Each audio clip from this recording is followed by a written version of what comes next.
If a book is without contradictions, that has no bearing on whether it comes from God or not. I've had phone books that are inerrant, but I certainly don't think God gave them. That we believe without understanding. The brother asked a very important question, that most of the scholars say that listening to music, watching movies, and most of the television programs, they're haram. So how can we have fun? Let me tell you, brother, at the outset that having fun is permitted in Islam as long as the fun is halal fun. That the standard narrative has holes in it. The Prophet tells us because Satan or the devil sleeps over our nostrils. Those who oversleep and not pray Fajr on time, Satan urinates in their ears. I really do think Jesus was crucified and that he really was dead and buried. He thought that he was a son of God in the sense that he was specially chosen by God. I think Jesus really did think he was going to be the Messiah, the future king of Israel. I mean, that is, after all, why they crucified him.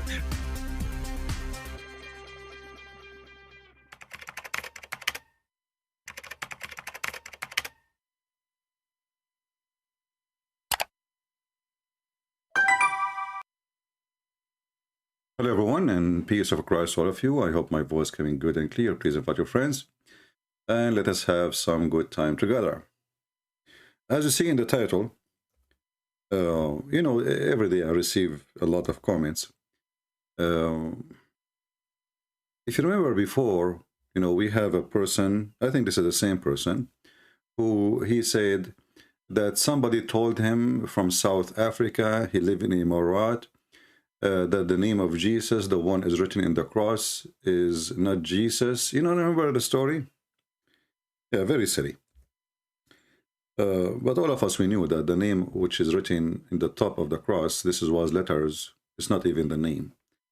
And this was the Latin, you know, like a summary, you know, like when you say CO, you know, a corporation, whatever, you know, it's not the name. But anyway, the same person, I think, he posted a comment, and he is saying, you know what, Christianity and Islam is the same thing. You know, it's the same thing. So what is different?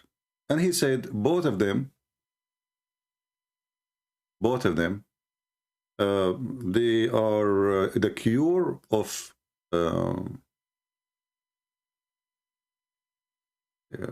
paganism, the cure of paganism. And I found it very funny when somebody says such a thing. Let us see. Suffering circle.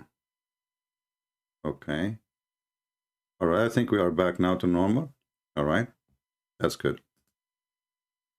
So let us see together. We will read together this comment, and I choose this comment actually to answer it because this is very important. How people they try to deceive you and to fool you.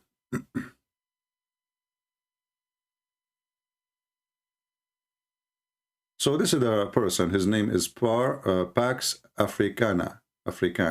You know, I find it very funny how somebody is an African even consider Islam for a second to be a religion. Isn't it Muhammad is the one who said that Allah created the black people from the left shoulder of Adam, and he said to them, you go to hell, I don't care. And he created the white people from the right shoulder of Adam, and he said to them, you go to heaven, and I don't care. So Africana, I mean, African is the last one, you know, to come with such a stupidity. But let us read together.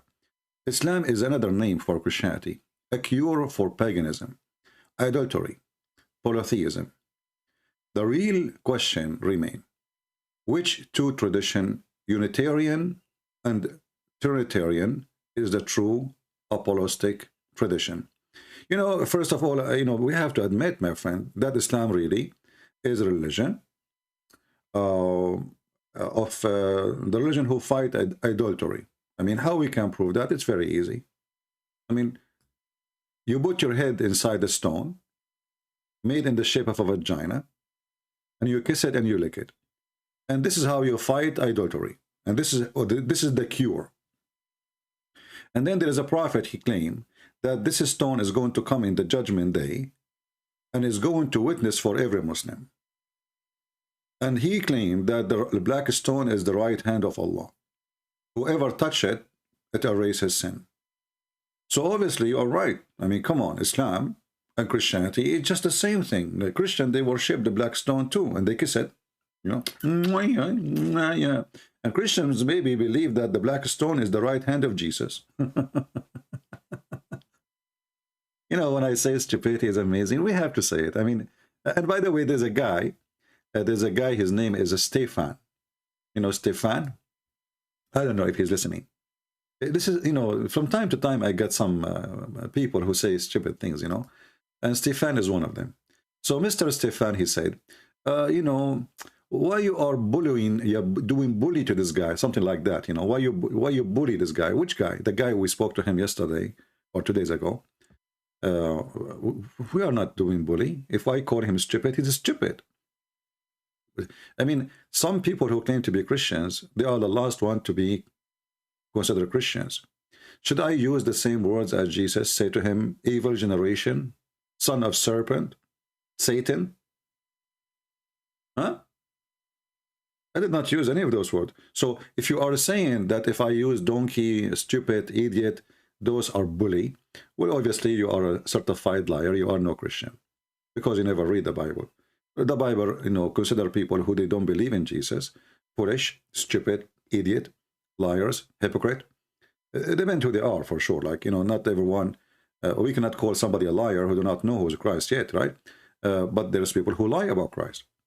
So when somebody like Mr. Stefan, he come to us from the middle of nowhere and he tried to give us a lecture, obviously Mr. Stefan, he is false Christian. And not only that, he said, this is not how we talk to Muslims. And he said, I went to Afghanistan three times serving in USA Army. So look like this guy, when he was going to Afghanistan, he was giving the Afghani a hug, not a bullet.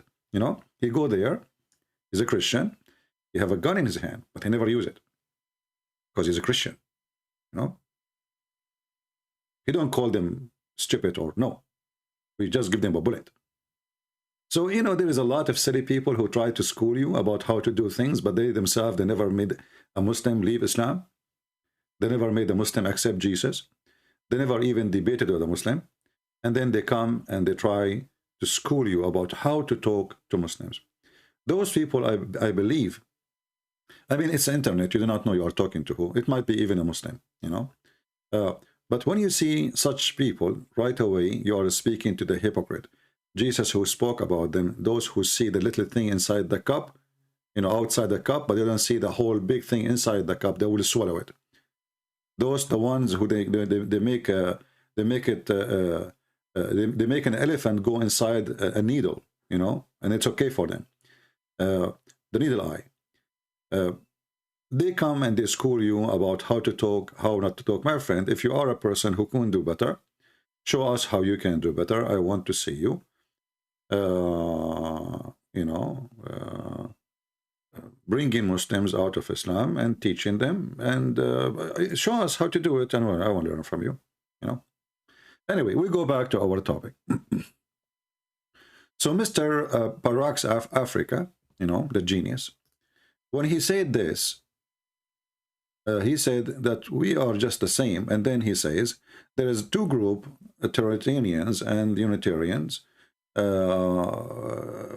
And then he says, do the Trinitarians accept the authority of the Council of Jerusalem, Act 15:22-33?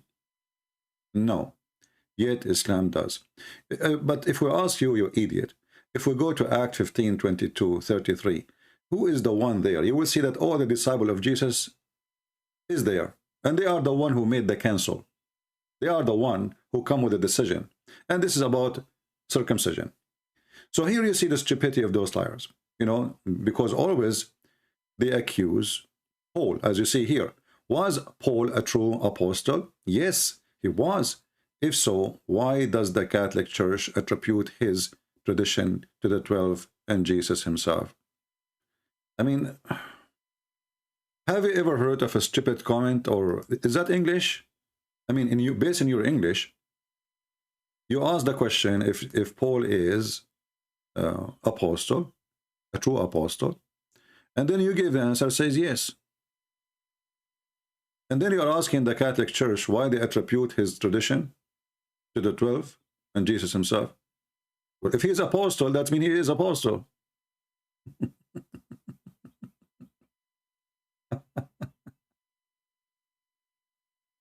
Yeah, boy. Don't get married. Not Stefan, sorry. Pax Africana. Don't get married. Because obviously you are a certified genius. In my book, genius, when I call you genius, that's when you are certified donkey. So you just said he is an apostle, and then you are saying why they attribute to Jesus, well, he's apostle of who? You idiot. As long as he's apostle, that means he's apostle of Jesus. Idiot. And if we go and read, let us open Act 15, you know. It's a good start for today. It's Sunday. Let us read the Bible a little bit so we can laugh at those liars. If we go to Act 15, 22, 33, I think those people do not know what they are reading. And by the way, they choose for you even what verses to read. I mean, why you want to waste your time? You know what I mean? Like, come on, we will choose for you what verse exactly to read, and because they are so serious not to waste your time, but in fact they don't want you to see that they are a bunch of idiots.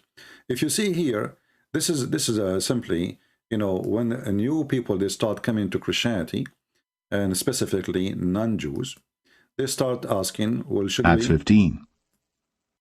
Should they do circumcision? Because they are not Jews. They are not, you know, the order was to the Jewish people, to children of Abraham. Those are not children of Abraham.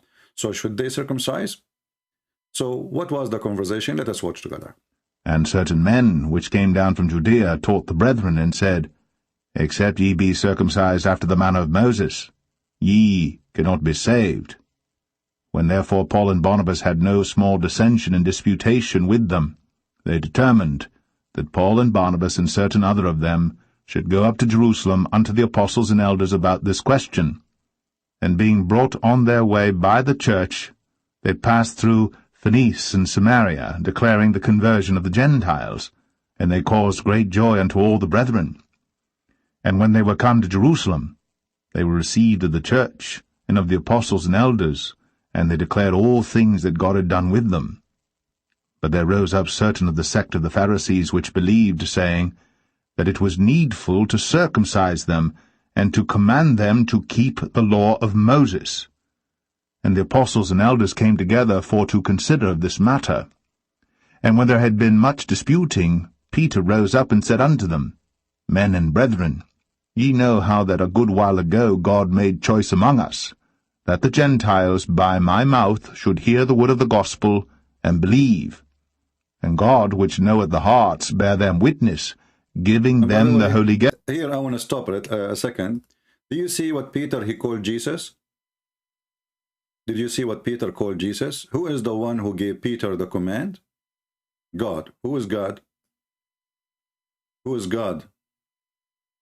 This is Jesus. This is from the early church. This is from the early church. Are you with me? This is from the early church. This is not centuries after. This is Peter. So, who gave me the command? God. Which God we are talking about? This is Jesus. If you go back to the comment of this idiot, he said that there is the challenge is between Unitarian and Trinitarian. But as you see, Peter, he just called Jesus God. It's not Paul only. And all the disciples agree with him. Peter is the rock, and I build my church on you.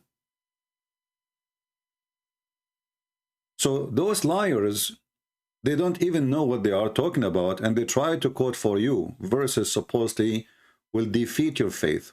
But don't go by their quotation 22:33. Read the chapter, and you will start laughing at their lies. So here, you know, Peter, he declared that Jesus is God, and he gave him a command. And what is the command? Read carefully. Let us continue. Even as he did unto us, and put no difference between us and them, purifying their hearts by faith. Now therefore, why tempt ye God, to put a yoke upon the neck of the disciples, which neither our fathers nor we were able to bear? But we believe that through the grace of the Lord Jesus Christ we shall be saved. Stop here. You see here that Peter is the one who's talking. You see this potato, he is saying that Paul is the one who is opposing the circumcision. Peter is talking, and Peter is saying that Jesus, he taught us that we are saved by faith. You know, the funny thing about Muhammadan, they are the same as, I don't want to use like a word will hurt your feeling, because you know I don't like to hear it hurt their feeling. You know me. I mean, come on, by now you know. But in the Middle East, there is a state where a whore, you know, it's like a saying, a whore. She speak about everybody, she badmouth everybody. Why? Because she want to make all the women in the neighborhood look like a whore, so she will not be the only one. So a Muhammadan who do not know what he's reading, he act like a whore. He skip all the chapter, and then he select for you a verse or two, and this is the whole chapter. That's it. Don't read the rest. This is a whore behavior. A whore is not only a woman, she take off her panty for sex. It's a man who sell his God, his dignity, his truth and truthful, and he sell himself to the devil. And you see it every day. So you are purifying by faith, and that makes sense. You know, when God, he gave order, command of circumcision, there's a reason. And it's not really your penis will make you go to heaven or to hell. I mean, that will make, if this is true, then that God is silly, you know. But this is not the reason. There's a nation to be known and to be healthy. You know, circumcision is very healthy too.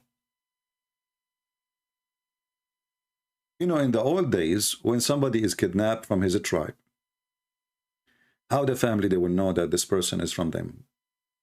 The Arab, they used to do a tattoo. They make a tattoo in the face, some in the arm, some in the shoulder.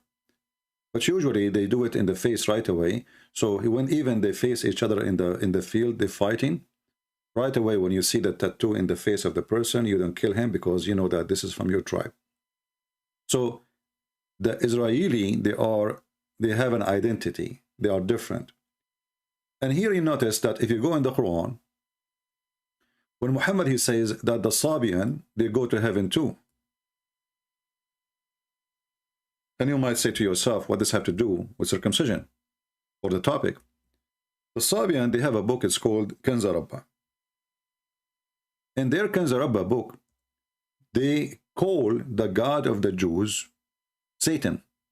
Why? Because he ordered them to do circumcision.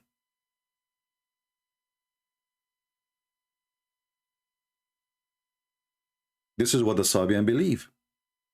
The Sabian, they hate the Jews. Why? Because they believe that the God of the Jews is the one who killed their people in Egypt. Pharaoh, according to them, he was a Sabian. Surprisingly, you will see that Muhammad is adopting the Sabian to be part of his God. Do you see it? The Sabian, they will go to heaven. You ask any Muslim, is the Sabian people who believe in Allah? Go and read Ibn Kathir, go read Al-Tabari, go and read. You will see a Sabian are people who worship stars. So how a Sabian, who they consider Adonai, this is what is written in their book, Adonai, the God of the Jews, is the devil. He ordered them to circumcise themselves. How Muhammad, he put those things together? In the same time, when we read in the Bible, as we see, we will notice that Christianity, all Christians from the beginning, agree that Jesus is God, and we witness to people that we've been given wisdom by the Holy Ghost, and people are saved by faith, not by their penis. Penis is very important in Islam. We have to understand that, because this is a penis cult. But here, if we ask ourselves, this guy is talking about circumcision, and look how much it's important for him, circumcision. But he did not ask himself, then how come Muhammad never gets circumcised? I see some Muhammadan keep saying, I challenge Christian Prince, I challenge Christian Prince. Well, my friend, I will open my sky for you to see how strong you are. The last Muslim who did that, he was out of gas in less than 2 minutes. Let me open my Skype, because I see somebody is so excited, he wanna challenge me. And, you know, I cannot really waste a chance to be challenged. I like to be challenged. Let me open my Skype. I want to see if this is a challenge in the chat or a challenge in for real, you know, we will see, you know. Because sometimes those Muhammadan is like somebody who's screaming in the middle of the street, who want to fight? Who want to fight? Who want to fight? And then one, he said, you know what, I want to see what this guy he can do. I want to fight. The second he said, okay, I want to fight. The guy, he says, well, I just want to see how many people here like are willing to fight. That's all. I don't want to fight anyone. Anyway, so my Skype is open. Mr. Idris, if you are a hero, give me a text. I will call you immediately. So here we ask this person, his name is Pax Africana. As long circumcision is so important, and you claim, as you claim, that Islam and Christianity is the same belief, and you claim that the one who don't accept circumcision or don't practice it no more, they are wrong. And you claim that the Christians should be Unitarian, but as you see, Peter, Paul, Timothy, all of them. And by the way, if you go and see chapter Acts 16, actually, Acts 16, yeah, you will see Paul encouraging Timothy to do circumcision. As simple as that. So you are a stupid liar. You don't know even what you are talking about. But as long as circumcision is so important, how you can explain to me, you potato, that your prophet himself never did circumcise himself? Any Muslim can explain? Any Muslim can explain to us, as long as circumcision is so important, how come Muhammad never did circumcision? You cannot debate Muslims? Are you bullying Muslims? You cannot debate atheists? Well, you know, first, I don't bully anyone, but if you think you are stupid, and then the second I say to you, you are stupid, this means you believe in yourself that you are stupid, then you think this is a bully, this is your problem. But as long as you are saying you are an atheist and we cannot debate you, my friend, you are a person who believes that you are a monkey.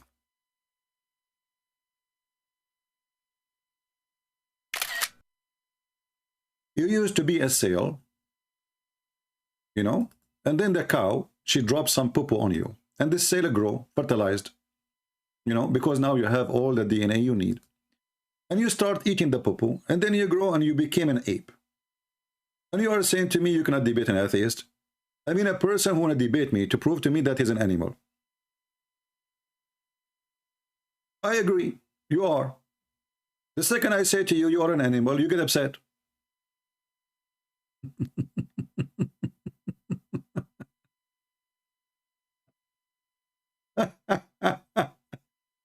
Just agree with an atheist, he will be all over you. He tried to convince you 24 hours, 7 days a week that he is an animal. The second you say to him, you are, okay, you are an animal, he get upset. Here we go, he's bullying me. Stupid people, I mean, low class, low IQ, I don't know what's wrong. Monkey. The monkey logic, you know. Once an atheist, he asked me a question, which is actually very embarrassing. He said to me, I answer naturally because I'm a very natural person, you know. And now he will say, you see, natural this is the proof, you know. So he asked me, do you like banana? I said, yes. He said, see, I just get you busted. Your ancestors, they used to be monkeys. Uh-oh. Oh, boy. Actually, Muslims and atheists, they share a lot of things. As an example, the stupid Muhammad, he shared a lot of things with the atheists in such a way about the monkeys. As an example, the Muslims, they believe that monkeys, they used to be Jews. The atheists, they believe that Jews used to be monkeys, and which mean them, you know, because I don't know. Is Darwin he stole his theory, by the way, from somebody else. We found that even Darwin is a thief. So look at this.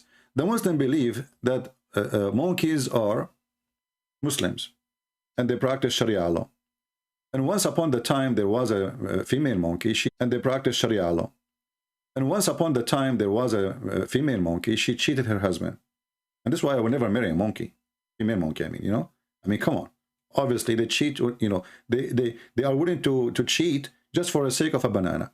So a big monkey come from behind the tree, and he have a big banana in his hand. Don't take me my word in the wrong way. I'm talking about a real banana, literally, you know. So he blinked to her. He said, "You want a banana? Like, you know, banana? You know." So the monkey, this female monkey, she could not resist the temptation. And then the monkey, she went behind the tree, and they did boom, boom. And, you know, and then, you know, the Muslims, the Muslim monkey, when his wife, she came back, she tried to put her hand, if you read the story, it's in my book, Six Allah. She tried to put her hand under the head of her husband, Mr. Chimpanzee, and Mr. Chimpanzee is very smart. He starts sniffing his vagina. And, you know, come on, he have a nose, big nose. So he noticed that there is something fishy there. You know, somebody put some fertilization there. So he started, ha, ha, ha, ha, and he called, Takbir, Allahu Akbar. All the Muslim monkeys came, and they started stoning the female monkey. And then a Muslim guy was walking by, he witnessed that, and he started stoning the female monkey with them. So if you're an atheist, you can use this hadith to prove your point. Both of you, you share the same stupidity. Anyway, the Chinese, they are always wrong, except in one thing. When they said he left as a donkey, and he came back, he never came back as a horse.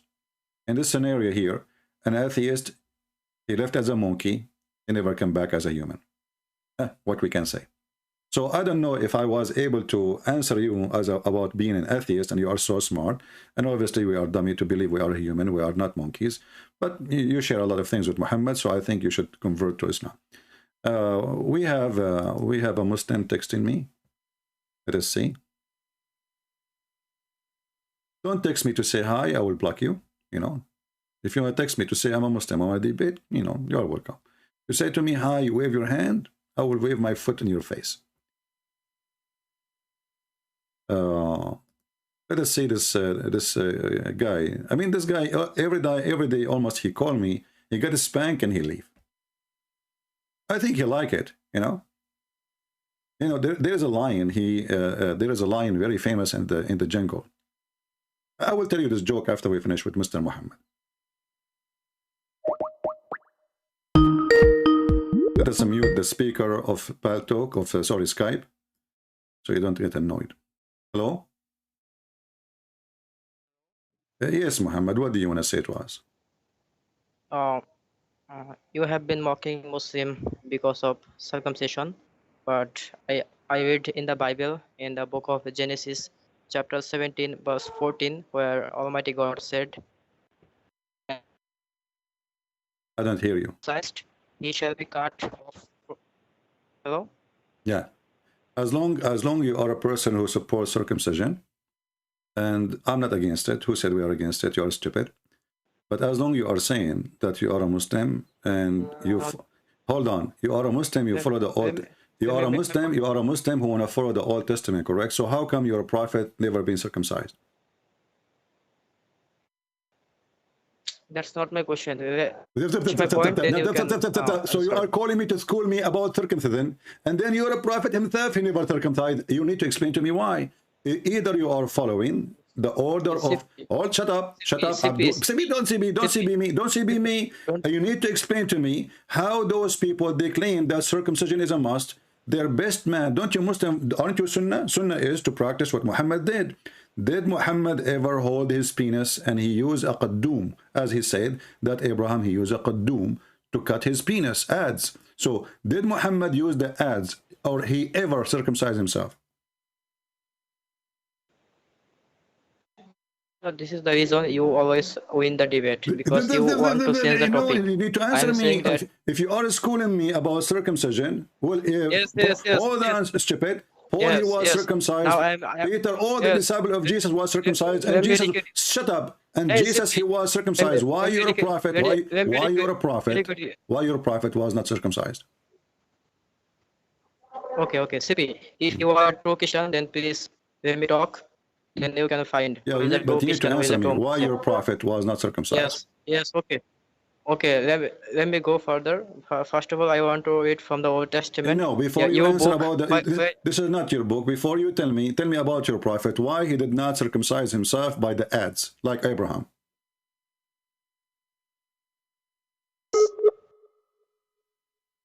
So afraid of your book. I do Why not you're a understand. prophet did I don't not think you are Christian. circumcise? Is your a Sippy, prophet? why are you listening? Shut up. Why you're a prophet did not circumcise himself by an ads like Abraham?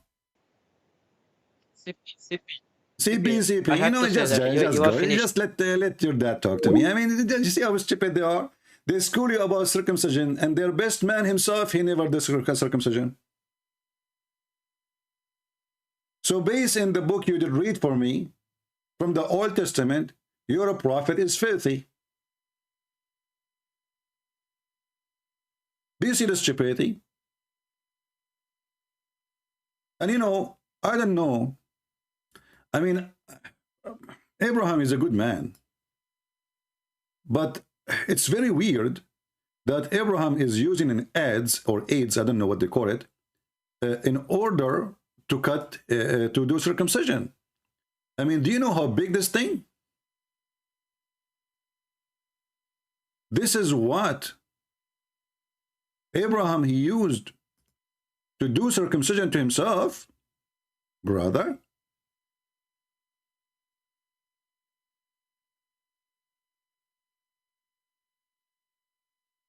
You know, I don't think Abraham, he have a penis of an elephant. Where Muhammad he get this information from? And as long Abraham, he cut his penis by ads, why Muhammad don't choose one? It's very simple. Let Aisha hold it for you. If it's too small, so it doesn't move, or glow it. Or, you know, get two of the Sahaba to hold it for you. Or first, they have to find it, you know. It's very hard. I heard that Muhammad, he have a big zipper, not because his penis was big, but it was so hard to find his penis when he went to pee. That's why he used to pee like a woman. So here we go. We have Abraham. He cut his penis. I mean, how in the world he did that?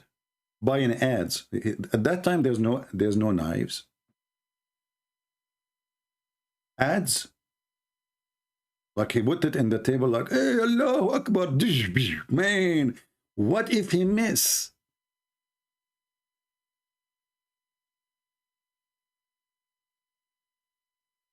Only in Islam, religion is about penis.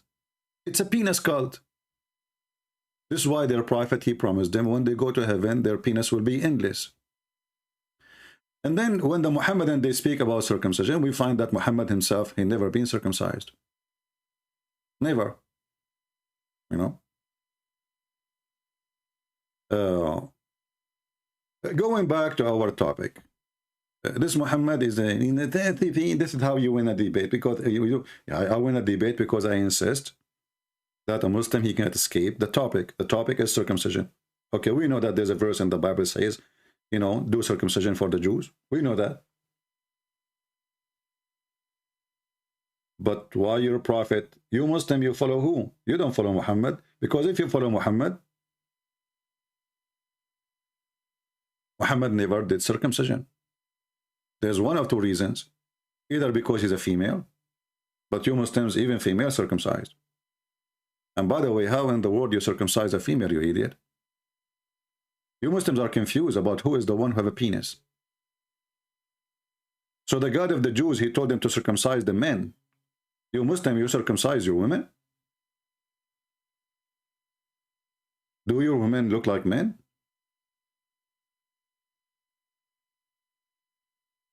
Going back to this potato, peace be upon him.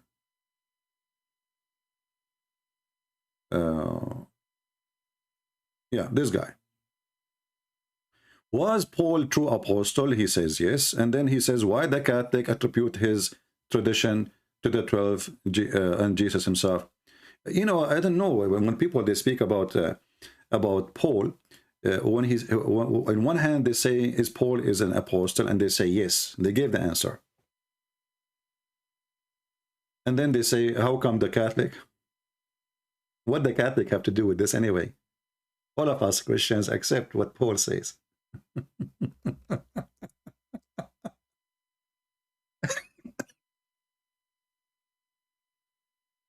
And then, just to show you that we don't want to stay with this idiot for long. And then he says, Paul rejects circumcision for the Gero-Roman convert. Yes, first of all, he did not reject, he and all the disciples, as you are the one who quote for us, chapter 15, or Act 15, it says all the disciples agree that they should not, and they do not need it, because we are saved by faith anyway, and by the grace of the Lord. But here you see the hypocrisy and the lies of those people. You will see that he said that Paul, he rejected the conclusion of the first council of Jerusalem, which is very weird to say, because it's all the disciples agree that the new convert, they do not need to do so. At the same time, he says, as he did to the council of Nicaea. But as I know, Paul was not there. I mean, when the council of Nicaea was made, Paul, he did reject the council of Nicaea. That's deep. I mean, it's true. You know? Yeah. The council of Nicaea, my friend. Paul, he rejected.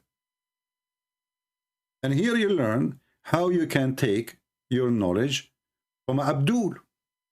You know, as I know that Paul, he was like, you know, he lived in the, you know, I mean, there is only about 300 years difference between him and the Council of Nicaea, only maybe. Look like Paul, he was living for hundreds of years, and we do not know.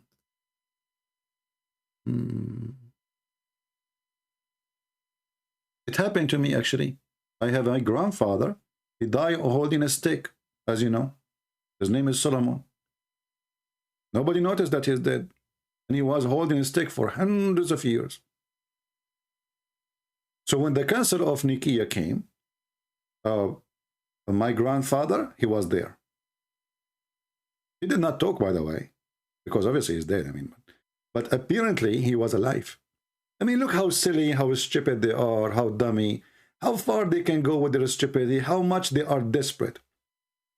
So they are not worth our time. But just for a snack, we decide to give you this comment.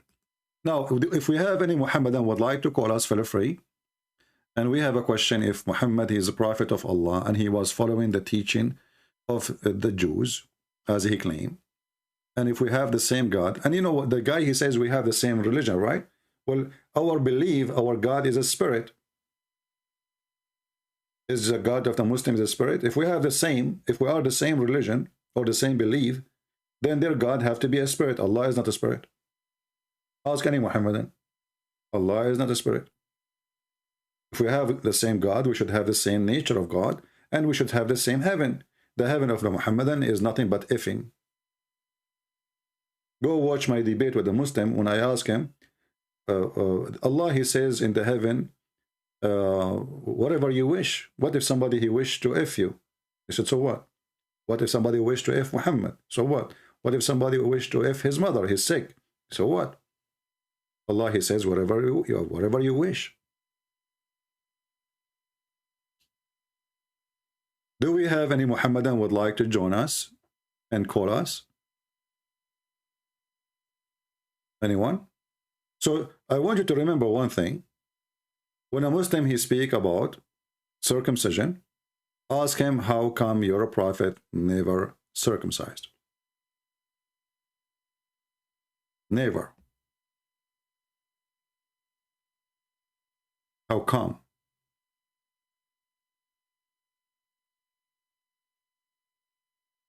Any Muhammadan? We have this person, he says, Christian Prince, you are a great debater. It is time for you to come out of the hiding.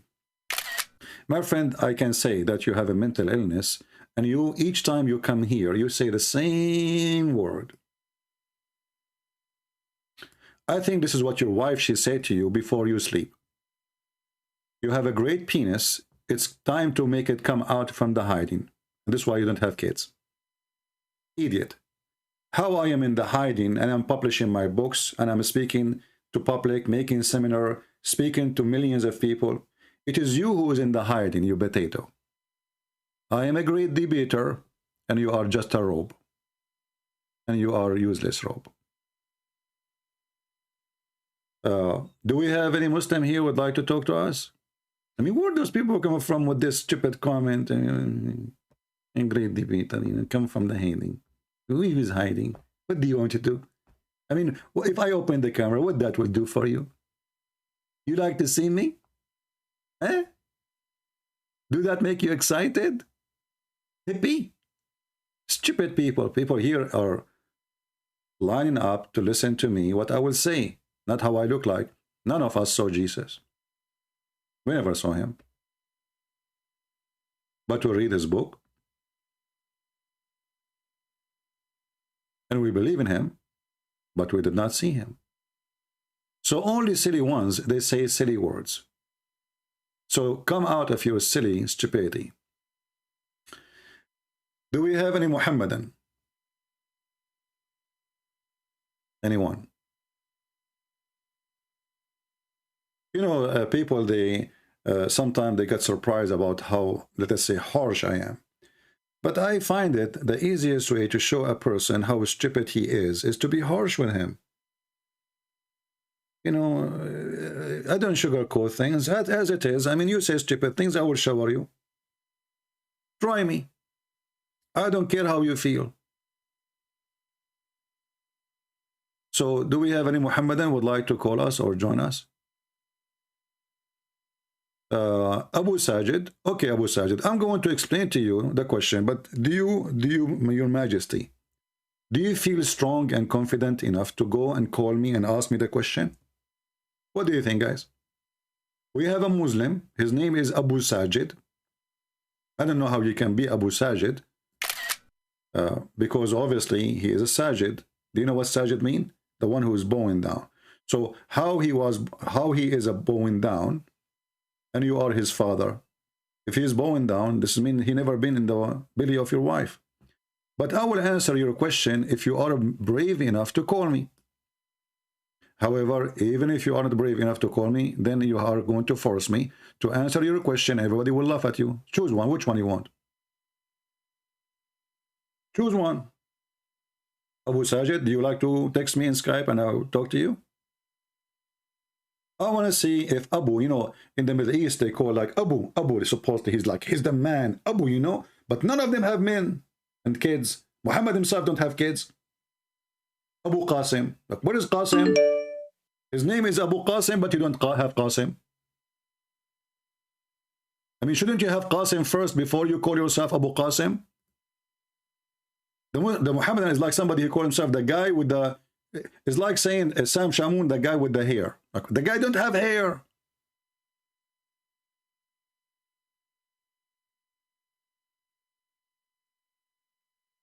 This guy is trying to call me, and he is a Christian. Let me block him.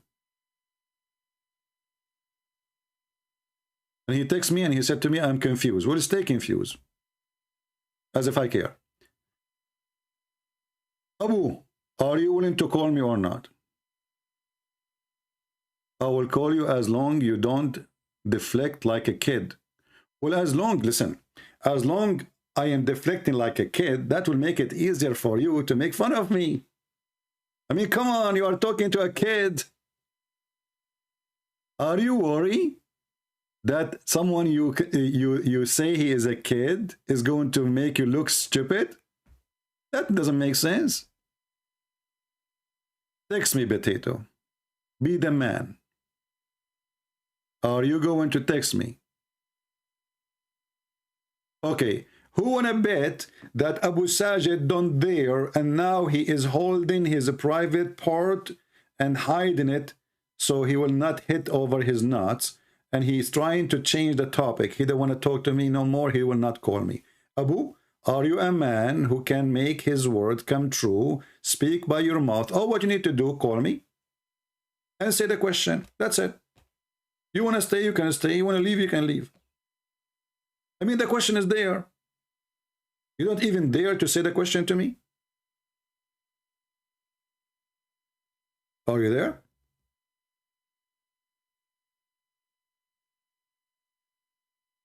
Okay, I will change your name then to Abu Fart.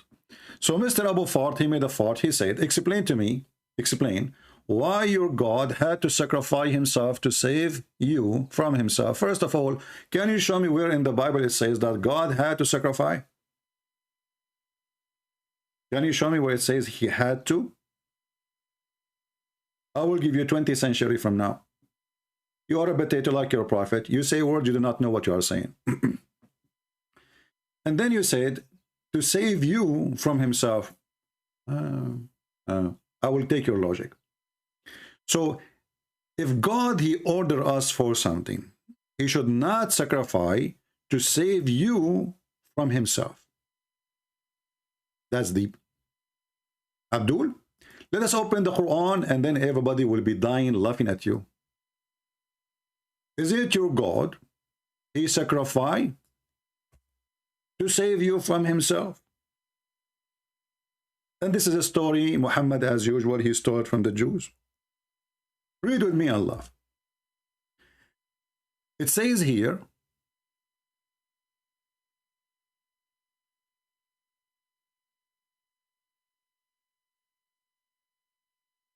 that your God, he asked his followers to do Qurban. Look how many times the word Qurban appear in the Quran. Qurban, Qurban, Qurban. And by the way, this is an Aramaic word. This is not an Arabic. Proving again that Muhammad is a fraud. So, Qurban, okay. Why Allah need Qurban? What Qurban mean? Qurban mean a sacrifice. But I thought Islam is against sacrifice. Actually, you have two holidays, Ramadan,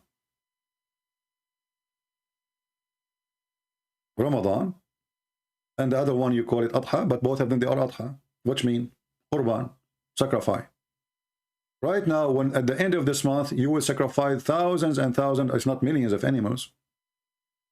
Qurban. So what kind of God he asked you to sacrifice to save you from himself? Isn't it you making sacrifice so you will not go to hell? But look what happened here.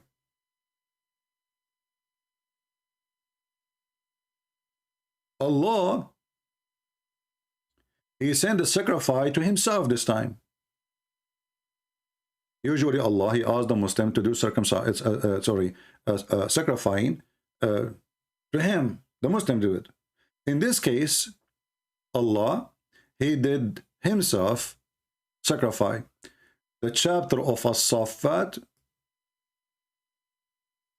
and you can read verse number 107. And we ransomed him a momentous sacrifice. Okay, so Allah, he gave sacrifice to himself to save you from his command. Are you there, Abu Sajid?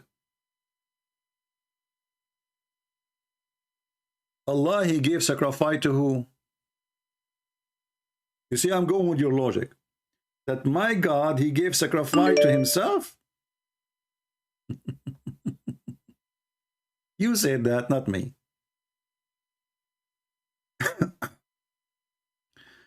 Let us see if we have a Muhammadan here.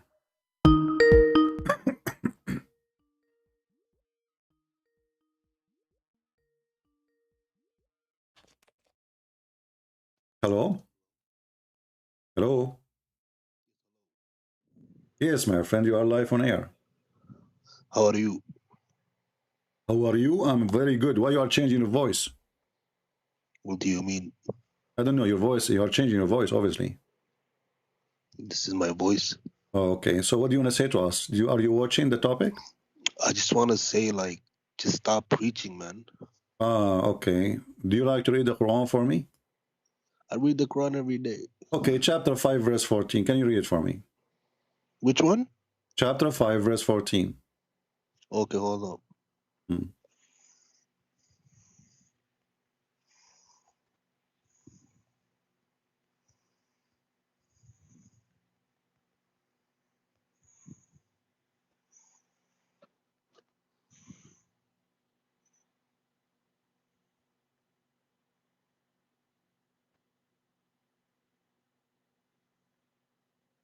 Did you find it?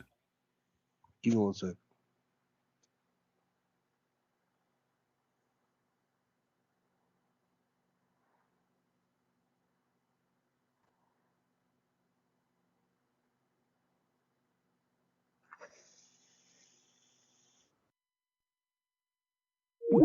Uh-oh. It took him 1 second. He said, give me 1 second, and he went underground. He hung up. Stop hating, okay? Stop. I mean, there are followers of the devil who spread the hatred between the Christians specifically, and they are complaining about hatred. We don't hate you. Who said that we hate you? I never said we hate Muslims. Connection is bad. Give me 10 minutes. My friend, your connection was very good. You're a liar. You're trying to read what I gave you. You are shocked. You see, everybody knows how bad connection work. I mean, how your connection is bad, and you are texting me. Obviously, if you lost connection, you cannot text me. I mean, the same second you drop the call, the same second you text me, at least wait for 2 minutes. I mean, weirdo, man. But he opened this chapter, he see how stupid it is, and how stupid Islam is, and how hatred Islam teaching is spreading. And then he said, let me drop the call. Otherwise, I will drop dead if I keep talking to him. So we go back to our previous topic. As long as Abdul, he is gone. Allah, he gave ransom to who? Any Muslim would like to help us? Allah, he gave ransom to who? Abu Sufyan, are you there?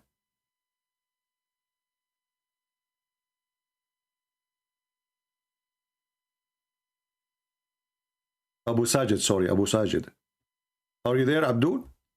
Allah is giving sacrifice to himself to save the son of Abraham from himself?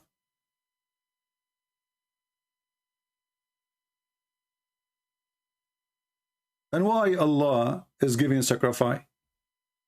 And why he called it a great, momentous, I don't know if I'm saying the word, momentous. I think the English originally used to be Greek, isn't it? Like Octavius, Sanciosius, you know? Momentous sacrifice, like what the heck? What kind of sacrifice is a crucifixion? What kind of a sacrifice is slaughtering your own son? As long as you are speaking about sacrifice.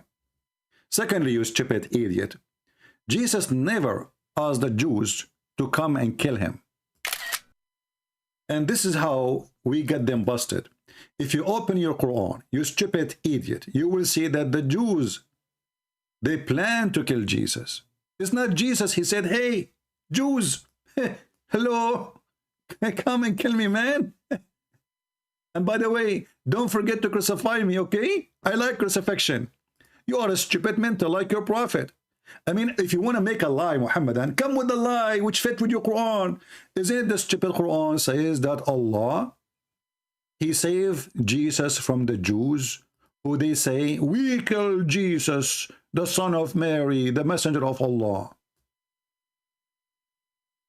It's not Jesus who come to them and said, hey, please, can you kill me? Because this is how I can save you. He did not say that. Their IQ is below 0. It's freezing.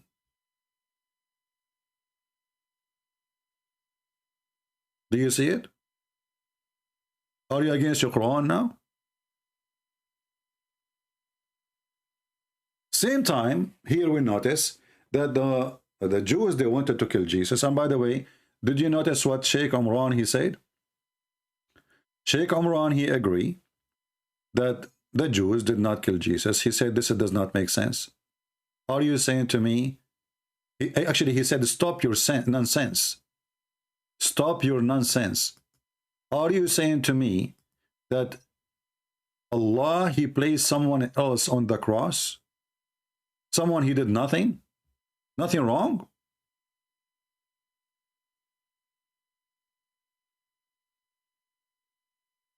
Let us go to the video of Omran.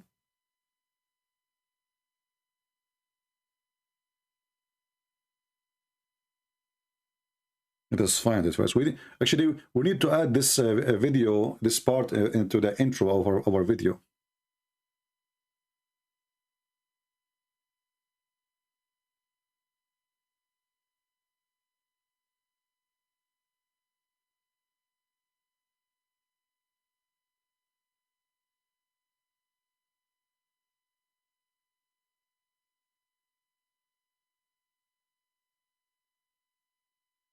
He said, stop your sense. Stop your nonsense. Nonsense. Stupid religion. Stop your nonsense. Watch with me and laugh.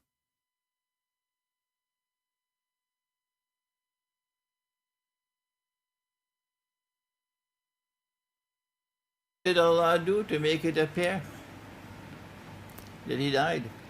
Let me warn you. And my language is sometimes very harsh, because that's the only language some people can understand. See, even Muslims agree. The only language the Muhammadan they understand is a harsh language. Do you see it? Give me 5, brother. We agree. Here we go, and finally we find something we agree together about. Those people, they agree only with harsh language. If you speak to them in different language, they don't even listen. Abdul is what you can say. Okay, continue. Let me warn you. Warn us about what? Well, about what exactly? What did Allah do to make it appear? Make it appear that he died. Let me warn you. And my language is sometimes very harsh, because that's the only language some people can understand. Don't come with this nonsense. Because it is not only pathetic nonsense, it is absolutely sinful to say that Allah, wa na'udhu billah min hadha, Allah caused someone else to take the appearance of Nabi Isa alayhi salam, and that innocent man, innocent because he never claimed to be the Messiah, he was crucified. Wait for judgment day with that. Nonsense! Nonsense, you idiot! Nonsense!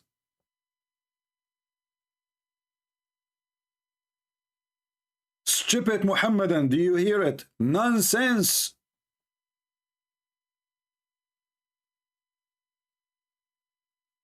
And not only that, where the Muslim brought the story from? I challenged them to tell me where they got the story from. Tell me where your nonsense coming from.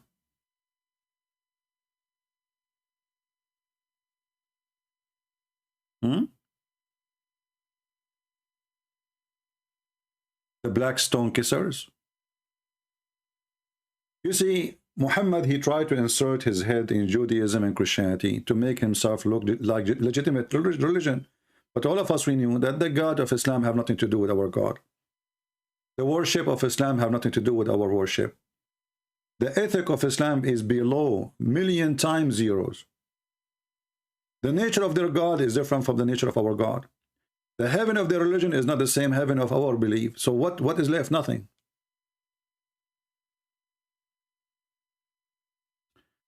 I have a question. I am a Christian, though. Your name is a Christian, though. Okay. Nice to meet you. This is the first time I see somebody, his last name is though. Okay. Do we have any Muslim here would like to call me and tell me something good? This guy, he says, give me 10 minutes. My connection is bad. Well, 10 minutes is gone. Still, he is not texting me back. Look like the connection will stay bad for the coming century.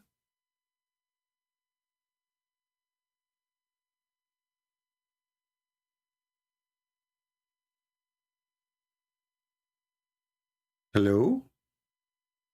Who is a Muhammadan? Would like to get us busted. Live on air. Open challenge. Anyone? Let us go this guy who said he wants 10 minutes because his connection is bad. I mean, look at the lies. I guess he went offline, maybe now. I think he's offline. Bye-bye. Bye-bye, bye-bye, bye-bye. Do we have any Abdul? Mayday, Mayday, stop your nonsense.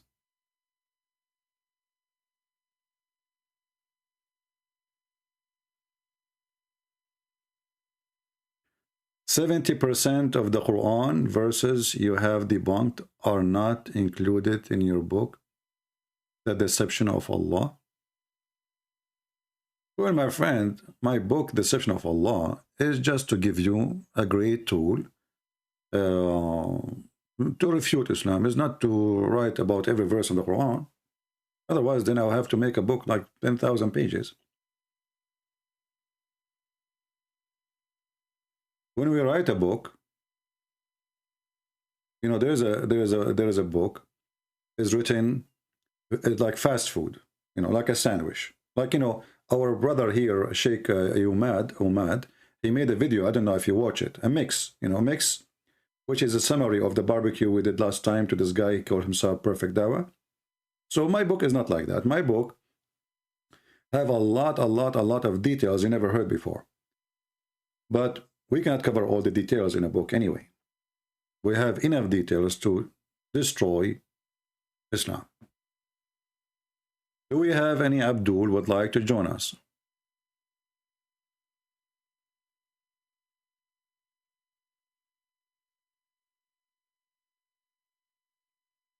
Anyone?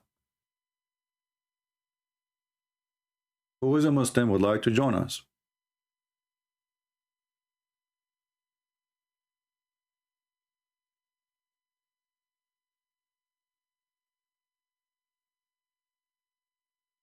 Anybody?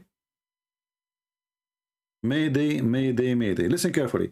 If you call me and you are able to make a defeat, do you know how much Allah will love you? How big your penis will be? Because your God is a God of penis. I mean, if this is not important, why your prophet promised you endless penis? If you call me and debate me and you refute me, your penis not only will be endless,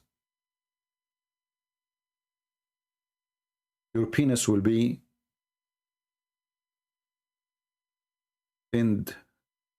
I don't know if it's not endless, it's going to be what? And okay, it's going to be end 7 up. I don't know, I have to add something. I mean, endless penis. So your wife, she is next to you and your penis is going to the 7th galaxy. And then, honey, she says, when you are going to do it? You say to her, I don't know. I mean, my penis is way far away. Can you make it, make a U-turn? No, sorry, I cannot. It's so tough. It cannot bend, you know. It's unbendable. I mean, what kind of promise this promise is? Even the promise is beyond stupidity. Not only the story is beyond stupidity, the promise is really, really stupid. I mean, my wife is here and my penis is there. Okay, honey, where is your penis now? I have no idea. Do you have a GPS at the tip of it so we can find out in the map? Oh, it's endless. There's no satellite can cover it. You know what? What if your penis went to Russia and the army of Russia of Karadrov, they are a bunch of thieves, and they start cutting it off pieces and make sausages? As you see, Putin, he sent them to fight in Ukraine and they have no food with them. A bunch of thieves. What if your penis went inside the rivers of the Amazon? Do you know what kind of fish there is in this water? I mean, they eat everything. Literally. I don't know how much exciting the news is to have an endless penis, but that's really scaring the hell of me. I don't want to have that. Do you know what the communists in China, they can do with your penis? I mean, those people, they eat everything there. Turtle, chicken, I mean, you name it. Chinese restaurant, you know, just go there, they eat anything. Your penis go to Beijing. I mean, even the name of the capital is called Beijing. You know why? Because, you know, your penis is a B and gene. Will be a gene in their, you know, barbecue. Do we have any Muhammadan? He want to convince us that Islam is a true religion and Muhammad is a true prophet. Look like today we are out of customers. Anyone? The title of the topic today, no, the title is supposed to, we and Muslim, we have the same religion. I mean, can you believe it? That we and Muslim, we have the same religion? Also, this is what one Abdul, he said.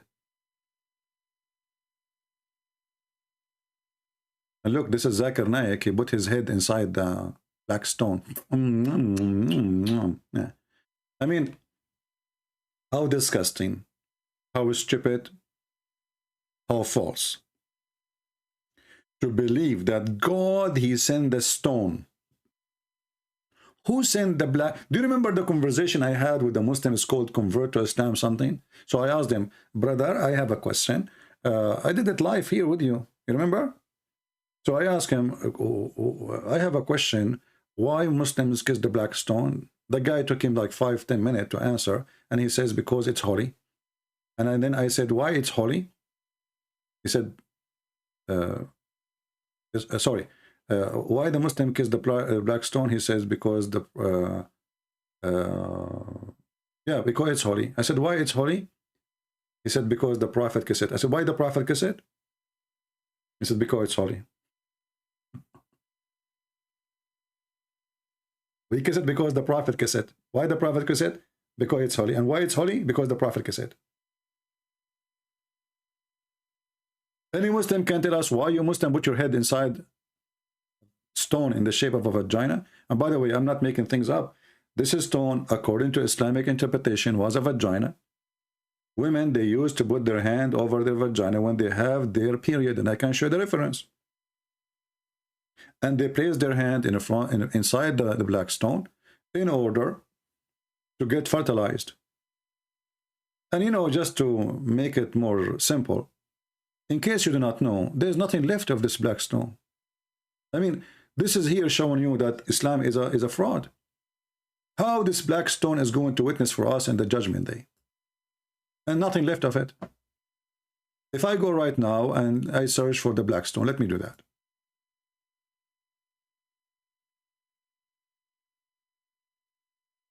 You Muslims, you should change the name. You should call it the wax stone, because there's no stones there.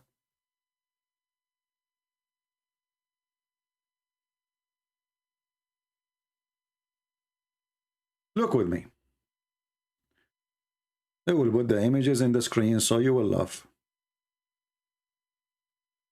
The Muslim, they do maintenance. They do maintenance. There's no stone left. There's little tiny rocks. The rest is a wax. Do you see that? This is a proof that Islam is a fraud. Because if Allah, he sent the black stone in the shape of a vagina, may Allah bless the vagina of Allah, how come Allah could not preserve the stone? Look what is left. Where is the black stone?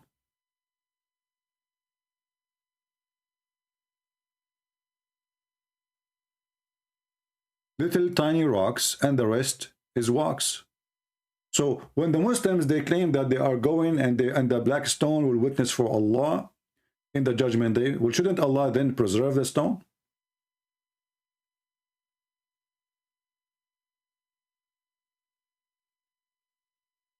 Do we have any Muhammadan? You can go right now and search in YouTube the maintenance of the black stone in Mecca. Just search for it. They bring a guy from Pakistan and he have a heating gun and he have wax, expensive wax, by the way. They use expensive, you know. It's coming from the poo of the bees.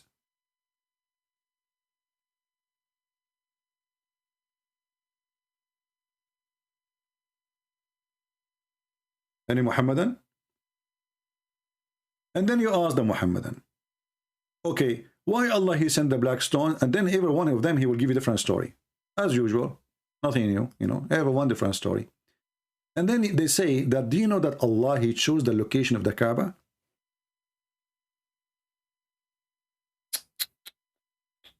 Allah, he chose the location of the Kaaba. Are you sure, Abdul? Yes, absolutely. Alhamdulillah. Okay. As long you are sure, how you explain this to me? As long Allah is the one who chose the location of the Kaaba. Why Allah, he chose the Kaaba in the location where all the poo of the town will go there when the little rain come?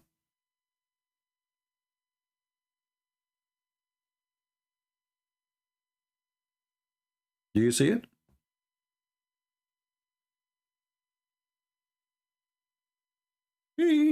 The Kaaba is flooded by poo. You know, remember, in Mecca, there's no sewage. And the reason there's no sewage is because there's no river. You know, you need water to keep pushing. You know, you need a lot of water. So what they have something called al-bayyara. Al-bayyara is like a septic tank. So when a rain happened, which is not always happen, it's a desert, as you know, all the poo in those holes in the town will come out, will float, because poo float, mashallah. You know, like in case you are dying, something, you know, there's a flood happen, hold yourself with some dry poo and you float with it. Alhamdulillah. And then all the dirty water will go down to the lowest part of the town, which is the Kaaba. So how Allah is the one who chose the location? And look at this guy. This guy is taking a swim. This guy is taking a swim. Look at this.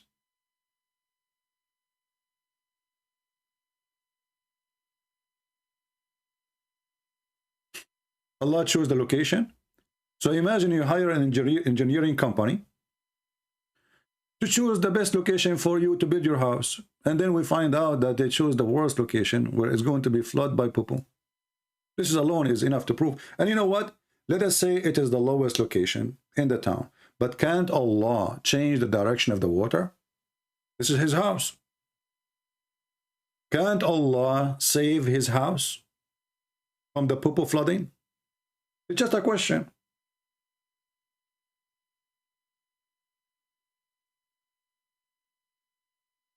Any Muhammadan?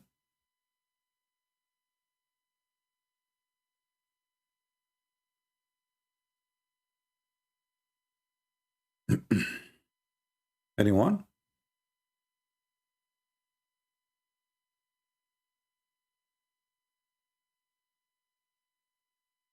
Isn't it this alone is enough to prove Islam to be stupid? This is the most holy place for Allah. And not only the Muslim, they have videos saying that the Kaaba is in the center of the earth. I thought it is my bedroom. How it is the center of the earth, brother? Is the earth flat? Is it anyway, the center of the earth. Any Abdul? By the way, those who don't receive notification when we go live, don't forget to subscribe to our Patreon. I see the admins are not posting it to subscribe. You can subscribe there regardless if you donate or not, and you will receive notification about when we go live, because YouTube obviously don't support our work. So they dodge down our numbers. Many people don't receive notification, even if you turn it on. So subscribe to Patreon so you will receive email immediately from Patreon to inform you that we are going live. Do we have any Abdul? Anyone?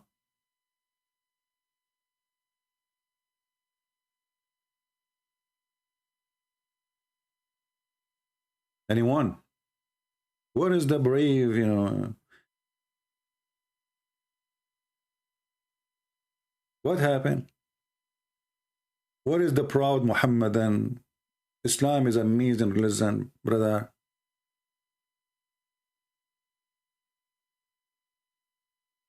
Anybody? You know, I liked, by the way, I like to convert to Islam. But then I said to myself, if I can do breastfeeding for adult in this earth, why I want to go to heaven? I mean, here I have a free milk. According to Islam, any woman, she should give her breast to you. How yummy. We men, we do not need to buy Pepsi Cola anymore. No water. Go anywhere. But you have to be in Islamic land. You feel thirsty, ask them for the nipples. I mean, everything about this religion is weird, is stupid. A stone in the shape of a vagina, a stone used to place their hands inside when they have their blood from period. And they used to go naked around the Kaaba. Like Muslims, what was the religion? Was a practice, and the people go naked around the Kaaba before Muhammad and in the time of Muhammad. Anyone can tell me? And why Muhammad never spoke, not even a single verse in the Quran against it? Any Muslim can tell me why? Muhammad, he have time to make verses about Solomon speaking to the ant and the ant speaking to Solomon. But he don't have time from his God to say, stop going around the Kaaba naked. Totally naked. No bikini.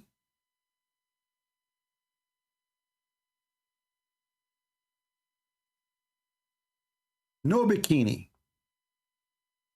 In the state of nudity.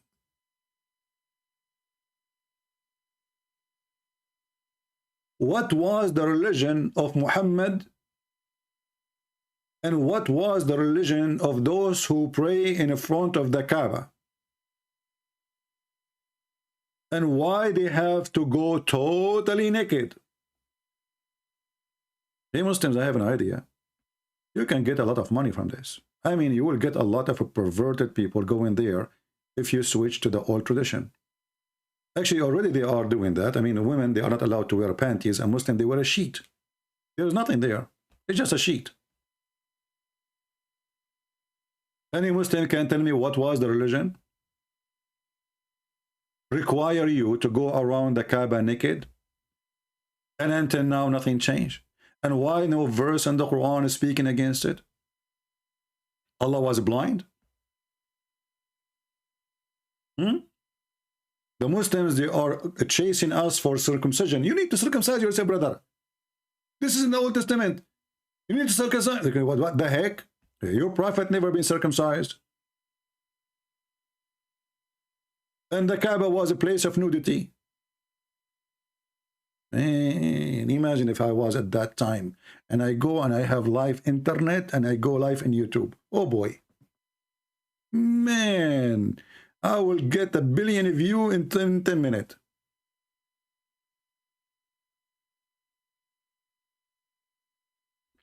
You will see women, they are walking around the Kaaba and it says, and each time they see that, oh boy, look at this guy. Oh no. This guy, his penis look weird. Oh man, look at this penis. Oh boy, why he's going to the left? Oh, this penis, this guy is going to the right. Oh man, why it's so small? Oh, this is so big, man. This is religion. And then the men, they look at the vagina. Oh boy, look at this vagina. It look like weird, really. I mean, it have teeth. Oh, look, this vagina have ears. Oh boy, she have wrinkles there. Oh, look at this. She have earring. Oh, she have a tattoo. What the heck? This is where the Kaaba. So Allah, he refused a Christian army, according to the Quran, the chapter of the elephant. He sent an army of bird, phantom bird, and they destroyed the army of the Christians. And he did not get upset from the Arab going around his house totally naked. I think the Kaaba was called Nakedin at that time, the Nakedin land.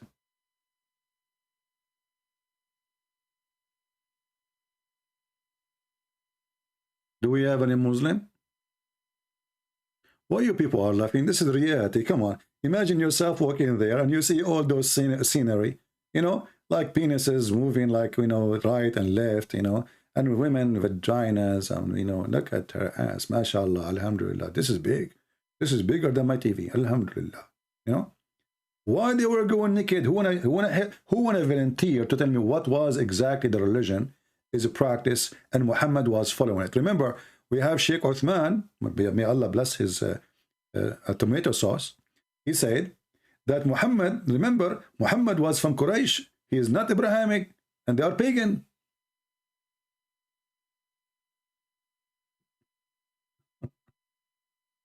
I want to buy tomato sauce. Oh boy. Do we have any Abdul? And then they speak that Islam is against paganism. This is the Kaaba, the most filthy place ever.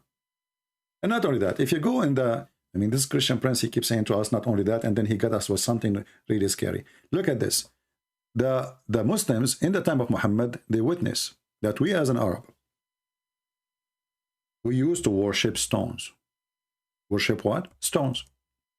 And if we find a stone better than the stone we are worshiping, we throw the previous stone and we worship the new stone. Read it.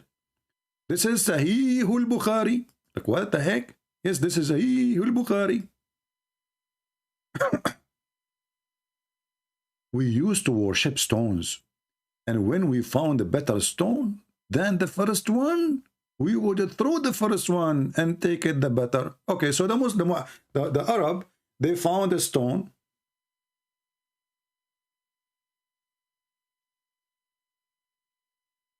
Better than previous stone, the black stone. It looked weird. It's a meteor, maybe. We worship the stone. It's in front of you. And not only that, should I continue? I mean, this is English, man. This guy, he keeps saying to us, not only that, and then he throw some dust on us. By the way, how many of you here is first time? If you are here first time, I warn you, you should leave immediately. This is what will happen. Your wife, she will send me a text. She said to you, she will say to me, because of you, we are going through divorce. I say, what the heck? What I did? Said, my husband stay in the computer 6 hours until you finish. He don't talk to us. He don't take lunch. He takes sandwiches. He don't talk to his kids no more. He don't go even to buy grocery because he's listening to you. What the heck? This is what would happen to you. You better leave. Your wife, she will hate me. Unbelievable. Honey, do you want to eat? No, I want to talk now. There's some Christian press. Look what he's saying. Come on. Don't you want to eat? You are in the computer. This guy don't go to sleep.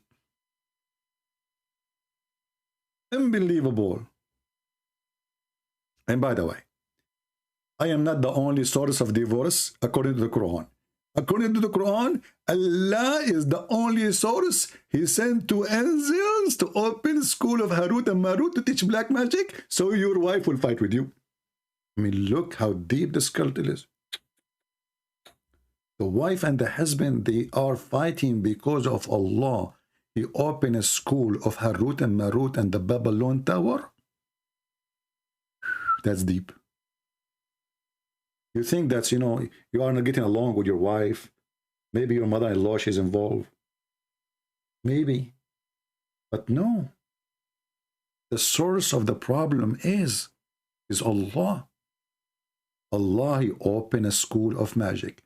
Chapter of the cow. I mean, even the name of the chapter scared the hell off me. I mean, imagine there's a God. He made a book. And then he made verses. And then he decided that the best name of his book is The Cow. You know what? I'm really surprised that he did not say a cowboy. I mean, it's only missing just the word boy.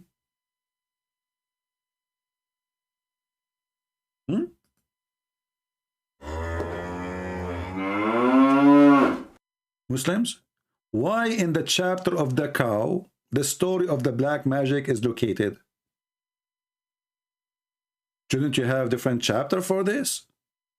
I mean, call it the chapter of the Babylon. By the river of the Babylon, where we sat down, hey, hey, we will. Like magic in the Babylon, things is getting more exciting now. So, and when those angels, Harut, and look at the names of Harut and Marut, I love their names. I mean, look at this. Harut and both of them, what the difference between Harut and Marut? I don't know if you notice with me. The first letter, H and M. And this is a name of a clothing store. You can find it in the mall. HM. You see where they stole the name from? I'm telling you, everything, every business is successful in the world today is coming from the Quran. HM. Harut. Marut. Look how musical it is. I think they are twin, aren't they? I mean, their daddy, when he gave birth to them, he said, what I will call them, what I will call them, what I will call them. M. Okay. Okay, this is the like initial, but I need to, and then Ut. Okay, Ut. Yeah. So Ha, Root, and Ha and Ma, Root. Makes sense. This is deep, by the way. This is very deep. Here you study how to analyze information. Okay. And the Muslims, what Harut mean and what Marut mean? Somebody can tell me? I will shave my 28-meter beard if you can tell me what Harut mean. And where they are, and why Allah he sent them in the Babylon Tower? What about John Kennedy Airport? Anybody tell me why it's the Babylon?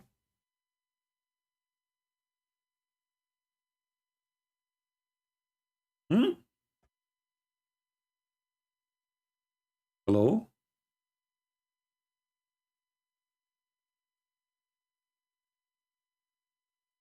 I'm sure those who they are not here first, I mean, they did not come here, they are surprised about how stupid this religion is. But if you have a friend, the Muslim, they fool him, they convert him to Islam, etc., let him contact me so we can help them. Same time, if you have a Muhammadan, he tried to fool you, try to convert you to Islam, challenge him to contact me. Tell him, if you can beat this guy, you got a point. What do you think, guys? If you can prove to us that Islam really, even a religion, Islam is not even a religion. Islam is a cocktail of fictions and stupidity, Hindus, Buddhas, Christianity, Judaism, Shingoism, Trumpism, Bidenism. By the way, Biden, he was in the Himalaya with the president of China. Did you hear it? Me and the president of China, they were in the top of the Himalaya. When? I mean, even Muhammad did not make that poo-poo. Oh, Muhammad, he did, actually. Muhammad, he went to the top of the mountain like Biden. And he tried to commit suicide by throwing himself many times. I mean, look at this prophet, how confident he is and how much his personality is stable. I mean, he is not suffering from mental illness, obviously. He decided to kill himself by throwing himself from the top of the high mountain. Hold on, Muslims. I mean, there's many ways to kill yourself. Why Muhammad, he decided to climb all the way? I mean, why you don't do it in the house? Go to the kitchen, get a knife, kill yourself. Why he need to throw himself from the top of the high mountain? I mean, why you need to walk all the way to hike to the top? Anyone? Look at this. The divine inspiration was also opposed. What the heck? You know, first time I start learning English, like I bought a recorder, you know, it says Bosed. I click in it, or I push it, and then the music stopped, paused, you know. But I never thought that Allah, He used that to click too.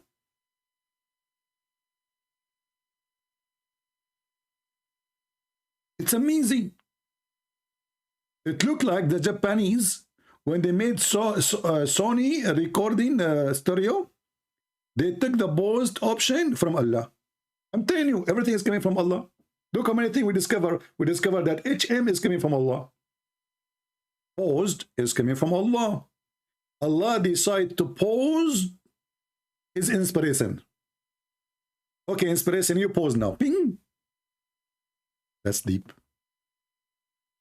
That's really deep. I'm going to copy this and save it for my dictionary. So in the future, if I make a book, I will use it. You know, I hope nobody notice that, because this is validation of the Carberry right. You know, the copy right price, that stuff, you know. This is, I hope nobody heard me saying I will use it for in my coming book. Hey Muslims, can I use the word pause? Because obviously the first one who came with it, it was Allah. Allah, He paused. Deep. Very deep. Very, very deep.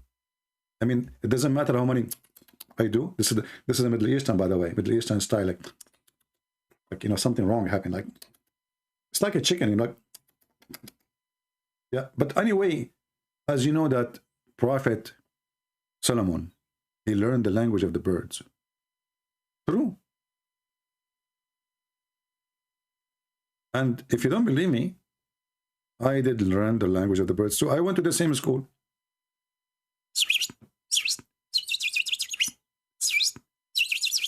Look, Alhamdulillah, I graduated from the same school. And me and Prophet Solomon, we spoke the same language. Man, that's so good. Oh boy. Hey Muslim, why Allah, He taught Solomon the language of the birds? Anyone have an idea? I mean, look how many questions we gave them. Those people, they cannot even answer one. They keep hitting them with the questions. Why Allah, He taught him the language of the birds? I mean, what is the logic of that? Huh? Any Muhammadan?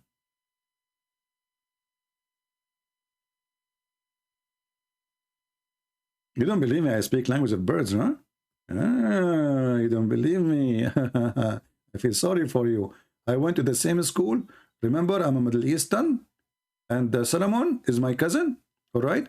And I asked my grandfather where Uncle Solomon, he went to learn the school, the speech of the birds.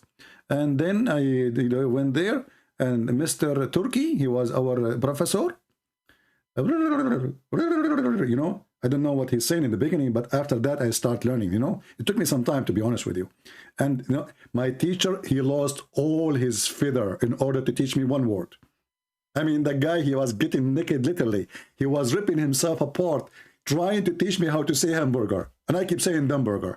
I say hamburger, he say hamburger, I say Dumburger. Unbelievable. I mean, the Pink Panther. So, and Solomon was David higher. He said, "O ye people, we have taught the speech of the birds." That's deep. Does God insist to send Solomon to learn the language of the chicken? Unbelievable. And even the ducks, walk, walk, walk, walk, walk, walk. All the birds, you name it. Turkey, chicken, walk, walk, whatever you want. He speak it all. With all accent, don't forget the accent. Because the chickens from Africa, they have different accent from a chicken in Iraq. Hello? Come on. Maybe in the same town sometime, you know, people have different accent. Chicken are the same. He learned all the language of all the birds, and he speak all the dialect and all the accent. You Muslims, anyone explain to us? So you come to us and you speak about God and science. I mean, look at this madness. What is this? Why God, he taught Solomon the language of the birds? Hit me with the answer. Can you, Abdul? Would you marry an Arab Middle Eastern woman? I mean, guys, look, hold on. This is a serious question. Look what we are talking about. We are talking about the language of the birds. And somebody thinking, would you marry a Middle Eastern woman?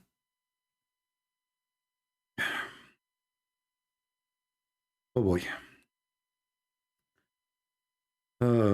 Now I know why Shakespeare, he said, to be or not to be, this is the question. He was asking me to be a Middle Eastern or not to be Middle Eastern. That is the question. I mean, where we are focusing and where you are focusing. Focus with me.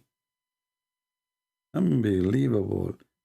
Sure, for sure, first of all, I can't speak, I can't marry any woman because I speak the language of the birds. Women, they speak the language of the credit card. I mean, you speak to a woman, what she will say to you, what you bought me for Valentine? What the heck? I said to her, she said, what? Are you saying you don't have a gift? So I am a person who speaks the language of the birds. Women, they speak the language of the credit cards. How we can even talk? We cannot talk. Like, what's your name? Visa. Okay.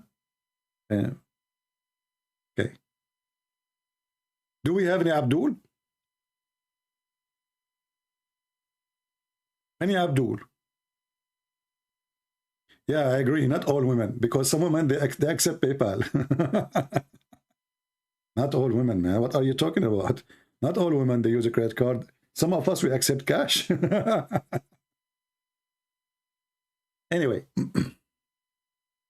Marut is God in the wind of Hinduism. I don't know if you can give me a source for, maybe later you can post a link for it in the comment section so people can read about Marut, the God in the Hindu religion. I would like to read that, no problem. Any Muhammadan? I'm drinking coffee, by the way, very heavy duty coffee. Once I gave my neighbor, he said, what you are drinking? I said, coffee. He said, I can have some? I said, sure. The guy, he called me second day. He said, I could not sleep all night. What you gave me? You have no idea what we drink. What we drink is not coffee. Is Harut and Marut in the coffee, brother. Anyway, do we have Abdul? Why today we have no Abdul? I mean, what happened?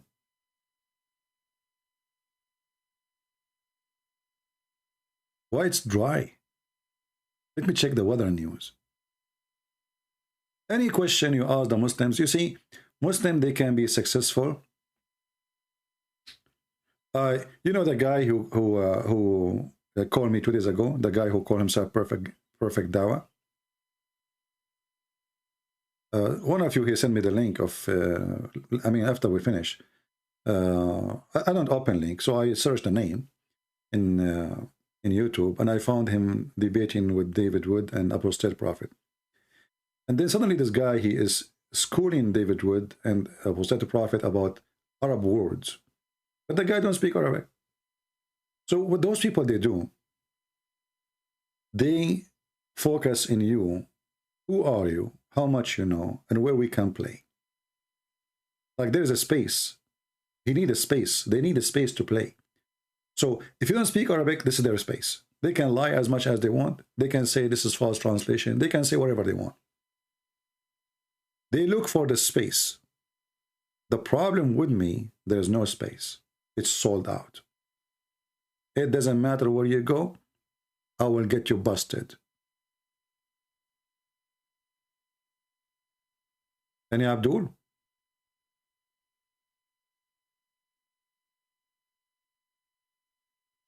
Any Muhammadan?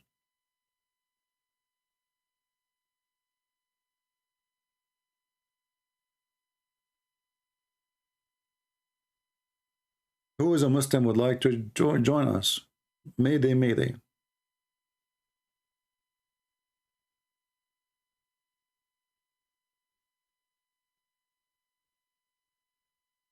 Oh, it is Ramadan. They are eating now. You know, Ramadan is a month of fasting. In fact, it's the month of eating. All Muslims in Ramadan, they get fat. Especially females. Any Abdul?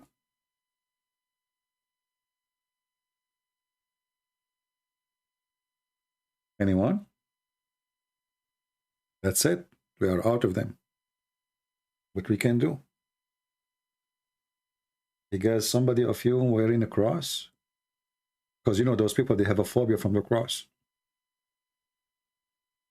The funny is that the Muslim, they call people who expose Islam Islamophobic. And the Muhammadan is the one who have a phobia from pork, cross, Bible, church, chocolate, even chocolate, you know, they discovered chocolate had pork in it. They have phobia of everything. Phobia from the Jews, phobia from the Christian, phobia from the Hindus. Phobia, it's religion of phobia. And then they say we are phobic people. Would you talk about Muhammad boyfriend Al-Kalbi? Well, you know, Al-Kalbi, obviously, he was a person who accompanied Muhammad a lot of time. And he was the most handsome young man in Quraysh. And there is something nobody can explain. Why the relation between Muhammad and Al-Kalbi is so strong. Al-Kalbi mean by the way, the dogs. Al-Kalbi is the dogs, his last name. But you will notice that Muhammad, he claimed that when Jibreel come to him, he come to him in the look of Dahi Al-Kalbi.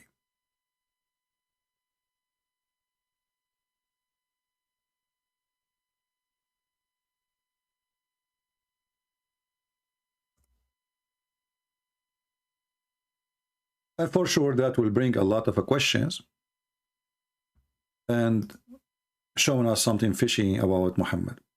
Muhammad, he could not explain why this person, he stay in his house all the time. Once there is a story about Ibn Abbas, who was a kid. He entered the house and he said, I saw them in a special situation. But what it is, it doesn't say in Arabic. You know, like a special situation. And then Ibn Abbas, he said to Muhammad, to his cousin, but isn't it this is Dahi al-Kalbi? He said to him, he looked like Dahi al-Kalbi, but this is the angel of Allah. Look with me here what it says. This is Sahih al-Bukhari, it says.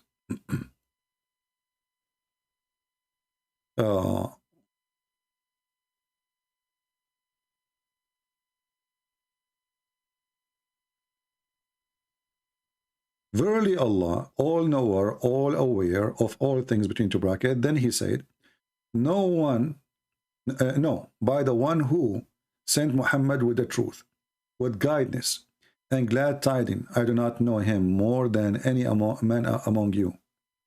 That was Jibreel, peace be upon him, who come down in the form of Dahi al-Kalbi. Do you see it? Muhammad, he could not explain why this man spent all night with him.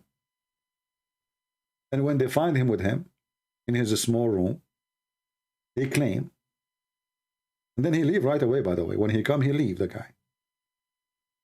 He claimed that this is the angel Jibreel.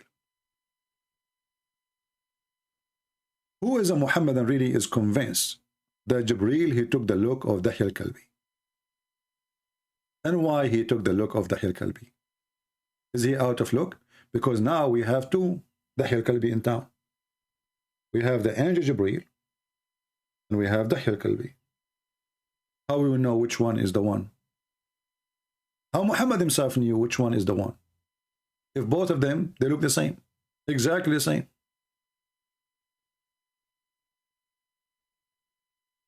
And here you notice the idea of a cloning is all over in Islam. You know, Allah, he cloned someone look like Jesus. Allah himself, he cloned a look different from his look, and the Muslim, they reject him. Isn't Muhammad, he says, Allah will come to them in a shape other than the one which they saw first time?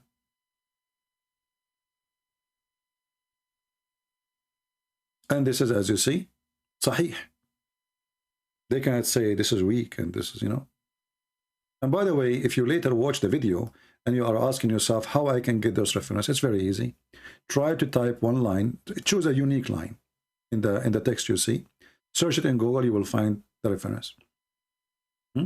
Like you can type who came down in the form of Dahi al-Kalbi. Write it as it is, you see it in the screen. Freeze the video. Type it in Google. You will find the reference. Because later you find this video in different channel and you say, okay, I want to get this reference. So always you can do that.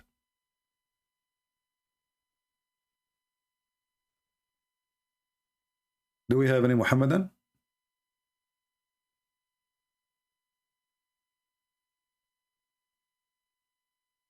Will you ever come to Australia? I will come. Okay, just listen. I will come to Australia. Just pay for my ticket and my hotel and falafel, unlimited falafel supply, and baklava. I will be there tomorrow. I mean, my friend, to Australia is in the end of the world. What I will go there? And I heard that your government is doing crazy stuff with this, restriction like mask and such stuff. I know I will not be able to breathe, to talk to the birds. As I know, I speak the language of the birds. If I wear the mask, what I can do? I cannot speak to them. I would love to go to Australia. Why not? I like to travel actually. But you know, since my grandfather, he sold the flying carpet. By mistake, by the way. He came back home, he found my grandmother, she is doing garage sale. I asked my dad in that time, do you even have a garage? He said, no. We don't have cars at that time. We used to have camels and donkeys. I said, so why she is doing garage sale? He said, what I know, what I can do. Your grandmother, she was like advanced on time. She put a sign says garage sale. And she bought the flying carpet by mistake, and somebody bought it. So please, if you know the person who bought the flying carpet, let me know. I mean, have you ever heard of a book claiming to be from God, and he claimed that Allah, he gave Solomon the flying carpet? Why he did not give it to Muhammad?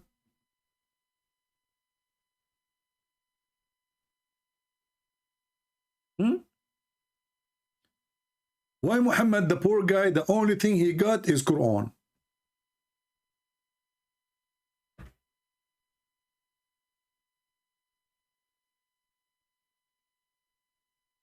I am planning to trip to Corinth, Greece. Have you been there? Dominic, don't remind me. You see, I am born long time ago, and I believe that I was like, you know, I'm the founder of Greece. Okay, I will tell you the proof of that I'm the founder of Greece. If we go to the Quran, oh, let us go first to the Hadith.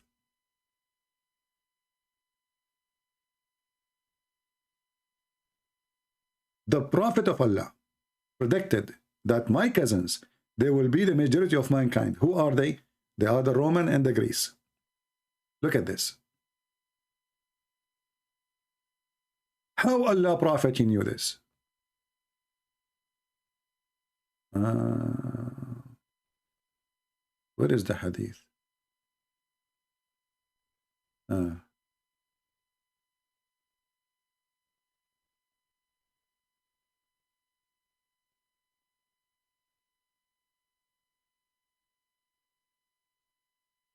Let us find the Hadith. Hold on.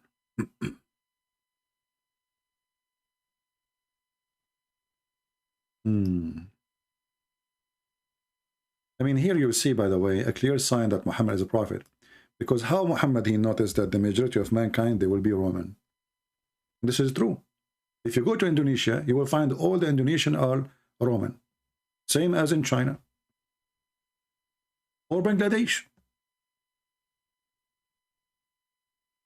It's a clear evidence that Muhammad is telling the truth. The Roman, they will be the majority of mankind. It's in the front of you.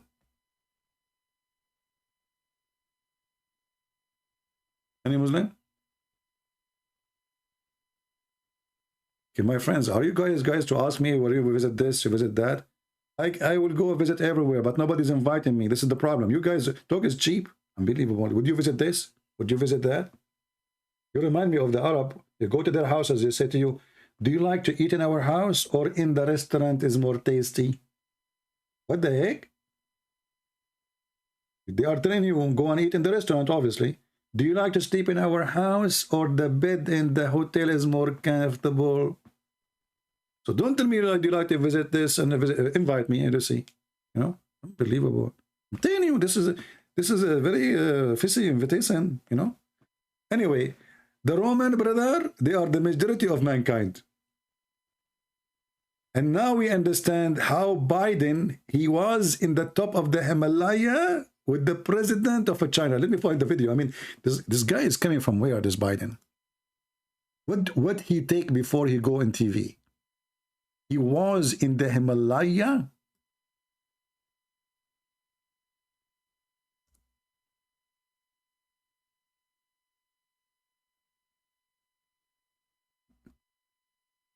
In the top of the Himalaya, 14,000 feet.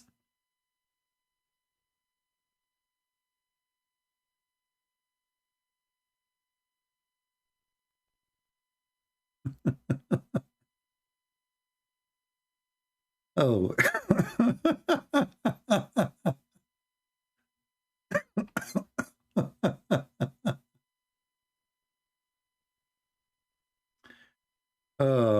Those things only happen to Joe Biden, you know.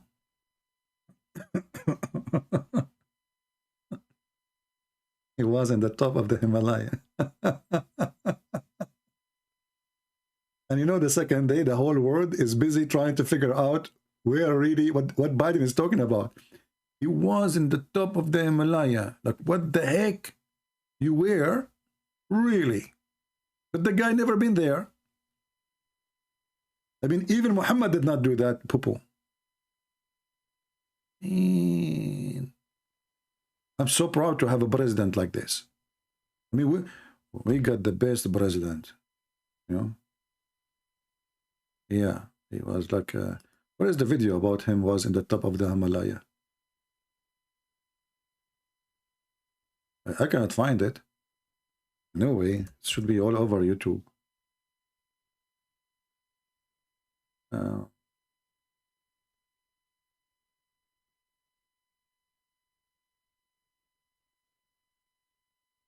He was in the top of the Himalaya.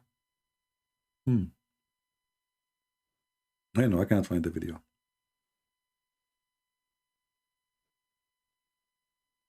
Thank you, Assam. Thank you, my friend. Thank you for all those who they are asking me if I can come there and there. I really appreciate you all. I'm just joking with you. I know that you mean it. You know, you mean it, and as long as you did not meet me, the second you meet me, you fly. You know, you say, you know what? I forgot my wallet at home. Stay here, and I will go and get it. You know? Yeah, I'm serious. He said he was in the top of the Himalaya. What are you talking about? You think I'm joking? Okay, now you are forcing me to find the video. Hold on, let me find it. I need to find it. I'm not going to give up. He was in the top of the Himalaya.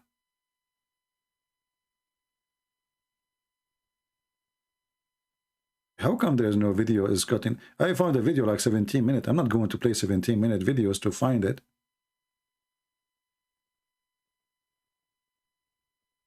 But you can search it anyway. You can search it and you can find it. It's very funny.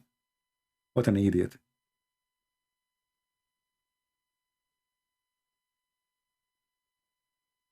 In the top of the Himalaya, are you sure?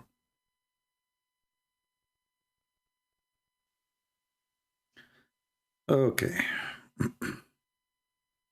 Yeah, by a helicopter, exactly. I mean, the helicopter can go to the top of the Himalaya, you know? Especially if the copter is a special copter. It's a copterine coming from nectarine. Lord have mercy. You mean this one? I don't know if this is the one or not. Let us see.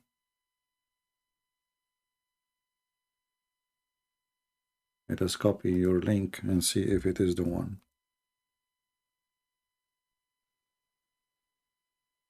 So there's a music. You need to be careful when you send me a link. If there is a music, they can, if you know, if the music is not allowed.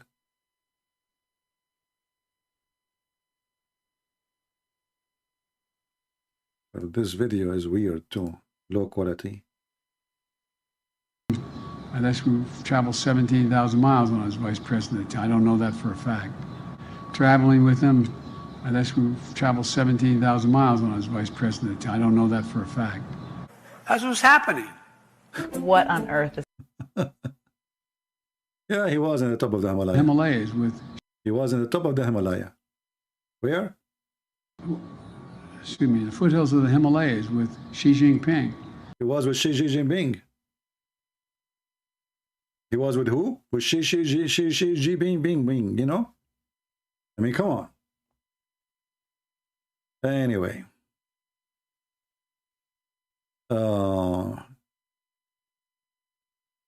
Come to Africa, Nigeria. I like to go to Africa, actually. But, you know, the problem with Africa, I don't trust the government. I trust the people who they are. I mean, people who I will invite them. But I understand in Africa, everything. I mean, there's a lot of corruption. And, you know, I have a lot of enemies. And, you know, what does that mean, you know? So, yeah, you have to be careful about where you go, where you cannot go. Otherwise, I love to go and meet my brothers and sisters from Africa. Actually, I did a seminar in Odessa, Ukraine. 90, maybe 7% of those who they were in the seminar, they were African, you know, which means the majority of those who attend the seminar, they were African. Wonderful people. I love them.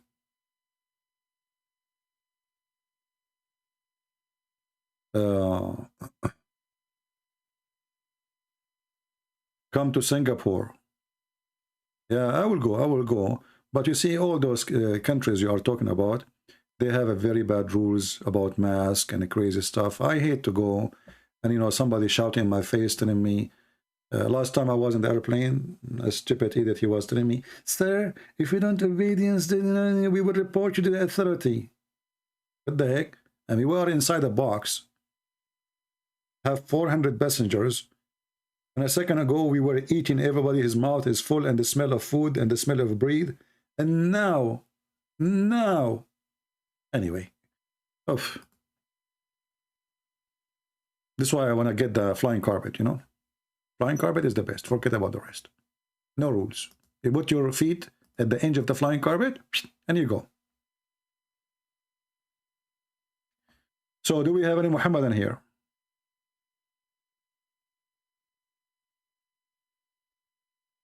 Yeah, I will go to India. By the way, there's a lot of Indian in India. Unbelievable. This is what happened to me when I went to China. I was really surprised about how many Chinese in China. Everybody is Chinese. Everybody. Unbelievable. Can you come to Burma? But I know at Burma they have like civil war or something. I mean, that would be the easiest target to hit. You know?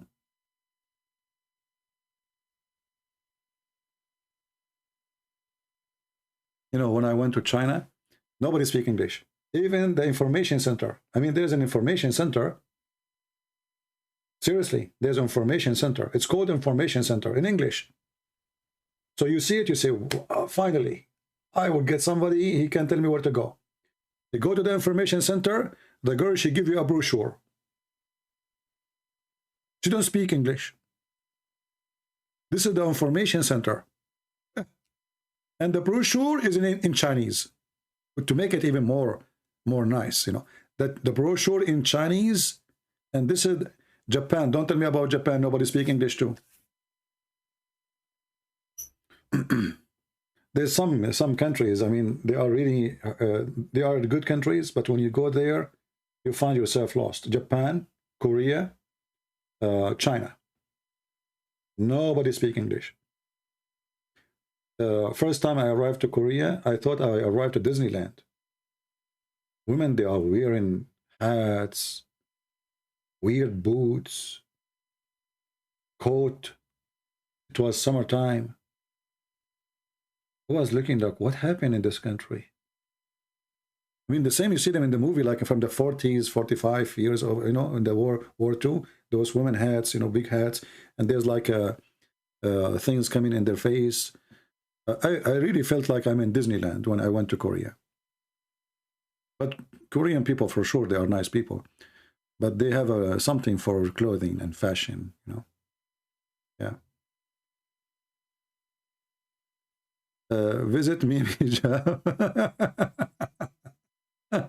That's a good visit. He will show me his nipples if I visit him, you know, and then he will put tomato sauce in his stomach and will say Christian Prince did that to me. Man huwa Qatham. Qatham is the real name of Muhammad, which Muhammad he replaced later. You see, you can prove easy that the name of Muhammad is not Muhammad because the Quran itself sometimes call him Muhammad, sometimes called Ahmad. But who is Muhammad and who is Ahmad? Nobody knows. If you remember in the Quran, it says that supposedly the Messiah, he said that there's a prophet will come after me. His name is Ahmad. Well, if the name of Muhammad is Ahmad, then who is Muhammad? So obviously this is a title, it's not a name. Right? I hope I answer you about that. Visit Russia. I would love to visit Russia, but not as long this filthy Putin is there. You know, I used to respect this man. I used to think highly about him. But now I spit at him. I believe this filthy person is an animal. He have no heart. And he is stupid. He caused the death of tens of thousands of people for nothing. Literally nothing. I would love to go to Russia, but not as long as this filthy Putin is there. We pray. I already made a prayer that the Lord will take him. And let us see if the Lord accepts my prayer. Usually he does.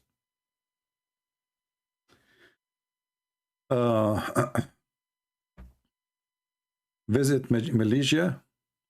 Yeah. Ahmad, it's a close meaning for Muhammad, you know. But Ahmad is, you see, like I say, I Ahmadullah, which means I thanks Allah. Muhammad is the one you praise. Ahmad is the one who he praise. So like, it's coming from the same roots, but they are the opposite. So it cannot be both.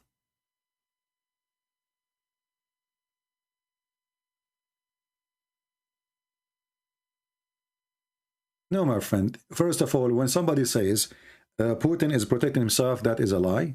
I'm not accusing you of your lying. I'm accusing you that you believe in a lie, because this is Russia, who, as you see, the NATO is terrified even to say hello to Russia.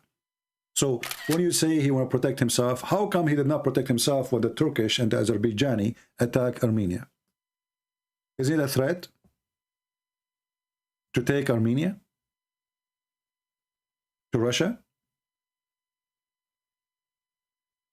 He was watching, and his best friend right now is the Turkish. Isn't it the Turkish are part of the NATO? Aren't they? Putin is a fraud, is a filthy man, and he is a stupid in the same time. He became a greedy. He said to himself, those Western are terrified of me. Let me take this country, make it again part of Russia. He was watching the Armenian being slaughtered. He sold them out. The same he did for the people of Serbia. And soon he will use the Armenian and the Serbian to create a war in Europe, and he will let them just die. He will sell them out. He will make a deal with European. Drop your sanctions on me, we will drop the war there. Evil, very evil person. People don't see. People are blind. I mean, a guy who have the most powerful nukes in the world, he need to protect himself by what? By taking Ukraine. Well, the NATO is all around you. What Ukraine would do?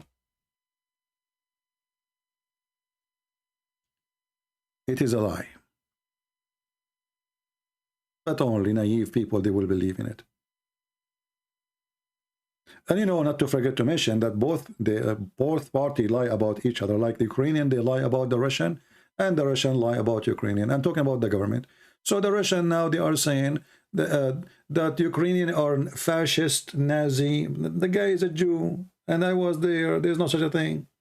And then that Ukrainian now, they are saying the same. That the Russian are fascist, they are Nazi. It's a, you know, they demonize each other.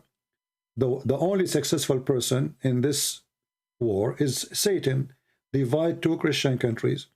They have the same even churches, killing each other, and there's no benefit. And now, what Putin exactly did? Did he stop Ukraine from joining anyone? Trust me, Ukraine now is going to build an army as never before. You will see. And not only that, I mean, this guy, he came with full-scale army and he was defeated like a rat. He accomplished nothing. He sent 66 kilometers of caravan from the army of Qadarov. 66 kilometers. They put their tail between their legs and they run away from Kiev. Kiev is a target. If you tell me this is not the target, so why he came there? He ran away. He was defeated.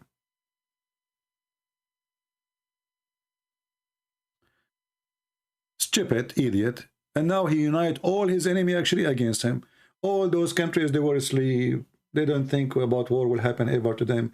Germany, who have no army, now is going to build the army as never before. Stupid. But you can say evil, you know, Satan in control when it's come to war. And I'm not saying, by the way, that the American, actually, I believe strongly that the American is the one who made Putin attack Ukraine. They are the one who keep saying to him, we will not attack you if you attack them. We will not involve. We will not do anything. The stupid, he took the bait. He jumped there. Stupid. So we are not defending the government of America. We are not saying that the CIA is coming from God. But this war is evil, pure evil. For both sides are Christian countries. Rape and killing and using Islamic army to attack a Christian army. And you are telling me that he's protecting himself by sending a bunch of thieves? They are even stealing underwear. Have you ever heard of an army soldier? He take an underwear from a drawer, used underwear, so he can give it to his wife? Garbage.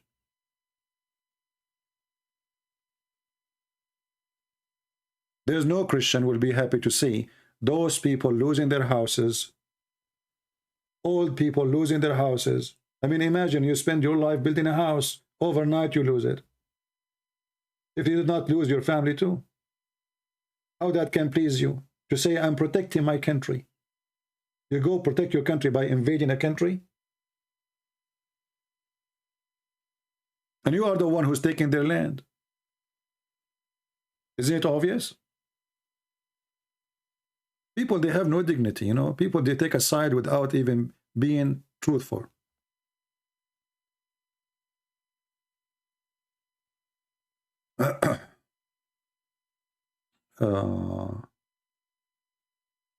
If you want to attack America, here we go. America in front of you. You do not need to protect yourself from the NATO by attacking Ukraine. Attack the NATO.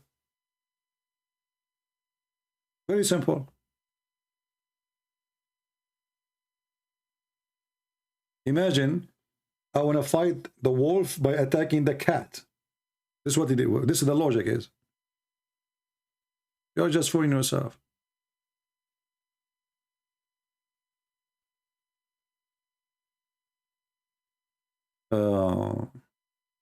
And you know, how come Putin, he don't find a threat? He opened his border to the Turkish. All his citizens, they go to Turkey for tourism, supporting Erdogan, the criminal, who is killing Christians, killing Armenians. Who is the one who opened, who is the one who signed all this agreement to make the Turkish regime flourish? Erdogan is bankrupt. I mean, the guy, he just stopped the case against Saudi Arabia, the embassy who killed Khashoggi.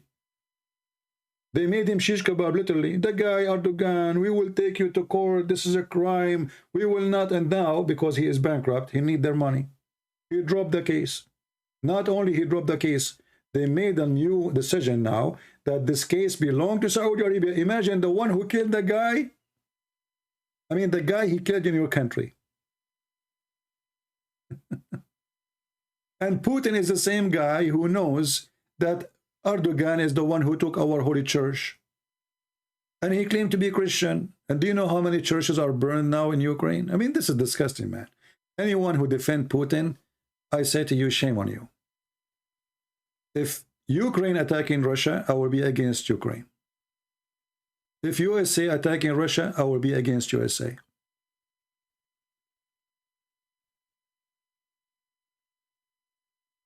Tell me who is your friends, I will tell you who you are. The friends of the American and the friends of the Russian, both are garbage. Who is the friend of USA? The King of Saudi Arabia, where no church is allowed to be built. Evil government. Who is the friend of USA? Erdogan. This is the truth. Who is the friend of USA? Prince of Qatar, the biggest terrorist in the world. The one who fund all ISIS and Al-Qaeda. It's not a secret. Even Trump, he went out of the White House. He said Qatar funding, they need to stop funding terrorists. So we are not saying that USA is a good government. You know, evil. They are evil government. There's no ethic. Tell me your friends. Who's your friends? Who is the friends of Putin? Iran. I mean, those people, they scream every day, death to the Christian, death to the Jews, death to America, death to Israel. Those are your friends. Hezbollah, Erdogan, Kadyrov. How you can defend those people?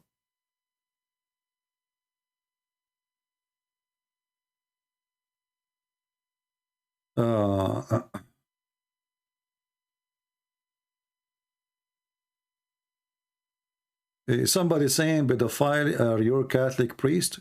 Hey, my friend, you're just a stupid idiot. I'm not a Catholic. But in case you do not know, the Catholic Church, the number of priests they have is bigger than a country. So if there is a country have, let us say, 50 million, and there's 500 criminals, that means the country have 0 criminals. That is a very clean country. So the stupid you say the Catholic priests are pedophile, when they are, those are a small number compared to a huge millions of priests. Shame on you, coward son of Muta. However, your Prophet Muhammad is the biggest pedophile legally, and he make it official. Stick to Islam. Well, I know what I'm talking about, and you don't like it, you leave. Get out of here. Any Christian who support killing a Christian, he is no Christian. It doesn't matter who is the one doing the killing. Coward, shame on you. How in the world anyone claim to be a Christian, he take a side with somebody killing Christians?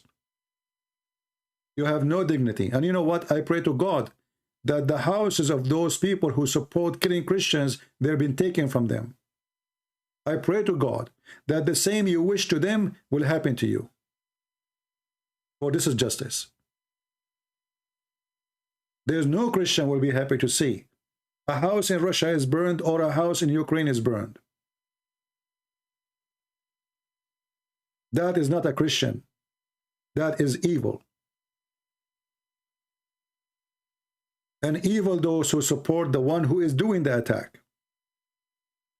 It's not the Ukrainian going to Moscow. It's not the Ukrainian, they are burning the houses of the Russian. It is you coming to their country. And let me tell you why you are coming to their country. Because they are weak. Because they are poor. If Putin is a man, come to America. We took all of Alaska from him. Alaska is 4 times bigger than Ukraine. Oh, everybody knows Alaska belongs to Russia. Do the coward Putin get close to Alaska? It is less than 50 meters away from the border. Those monsters, they go after the weak. It's like the hyena. It's like the wolf. He watched the cattle. He looked for the weak one, the one who cannot run, the young one. This is why they attack Ukraine. Why you don't attack England? Here we go. The biggest supporter now to Ukraine is England. Go attack England directly. But they don't dare. He's a coward. And you know what? The proof that he is doing an action against God, look how his army is being defeated by a bunch of farmers.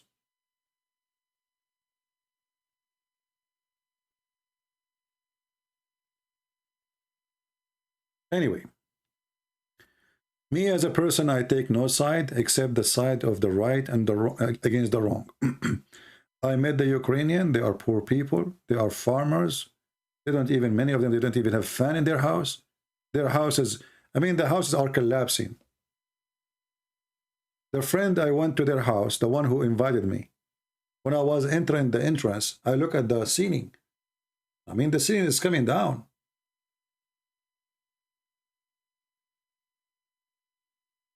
They don't even have a space to sleep. Small, tiny apartment.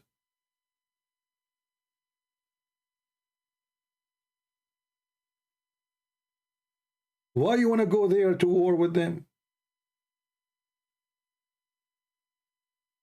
When Trump was in the office, do you know what Trump he did? He killed more than 270 Russian in less than 30 minutes. In less than 30 minutes in the north of Syria. Do you know what Putin he did? He said those are from Wagner. They don't belong to Russia. Isn't it? Aren't they the Russian citizen? And Wagner are not Russian now, and they are not under the command of the Russian government. He go blind, as if nothing happened. More than 270, he killed them in less than 30 seconds or 30 minutes. They were hunting them like rats, the American. And Putin went so quiet. Was he not there? But he is a hero in front of the poor Ukrainian. That is the truth. And you know, I went there. They speak about them. They are fascists. You will find people from around the world coming to Ukraine. I mean, it's the most welcoming country. You will find Arab, Muslims, Jews, Hindus, Indian. Everybody is welcome.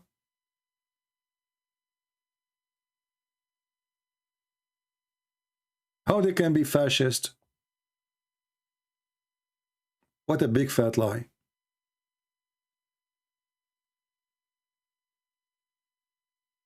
And you know, in Russia right now, if you say the word war, you get arrested. They made even a law against it. I mean, what is this guy? He claimed that he is elected, Putin. Well, if your citizen cannot talk, how you can be elected? Here we go. I make fun of Biden.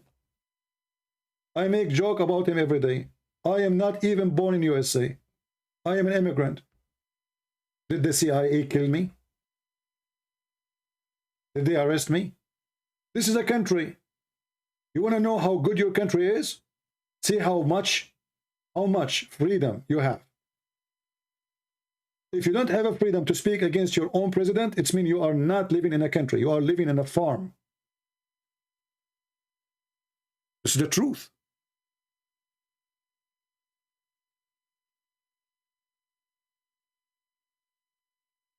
If the Russian, they cannot speak, every person who speaks against Putin is either dead, they shoot him in the head, and they claim a guy from Chechnya killed him, but we know who is controlling Chechnya.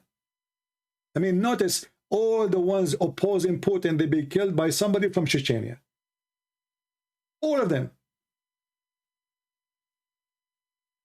And if they could not kill him by that way, they will try to put a poison for him. This is the truth. Anyone who opposed the guy, either he kill him by assassinating him by a bullet or by poison. If he could not do any of them, then he accused you of any lie and he put you in jail for the coming 20 years. This is not a country, my friend. A country have a political prisoners is not a country. In this country, I am a foreign man, came to this country, I became a citizen. I have rights as everybody, and I laugh at Biden every day. I'm not being questioned. I wasn't arrested for what I say. Or this is a free country.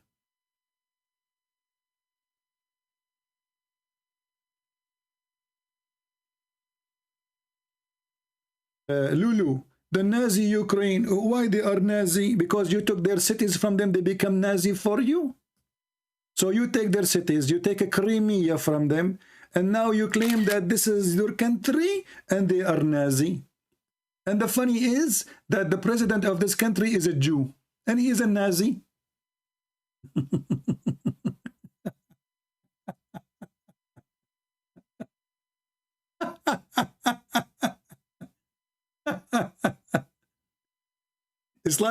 It's like saying Christian Prince, he hates the Arab and he is an Arab. I mean, you are a stupid donkey.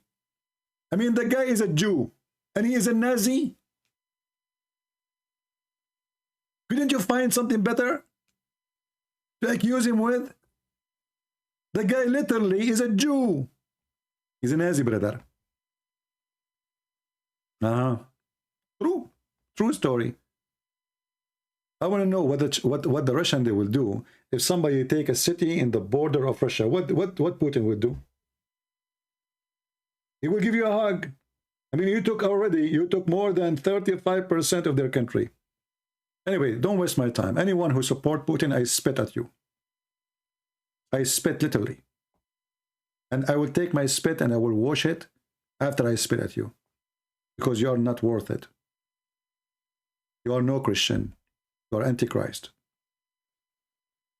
Ask yourself what Christ would do, what he will say to Putin in the day of judgment about all those children being killed, all those houses are burned, all those churches are destroyed. Mass grave, shooting people walking on a bicycle. How dare you? I pray only to the Lord that the one who wished the death of others, his death will be horrible. No matter who. I pray to the Lord that everyone he make an evil wish, his evil wish will come back to him.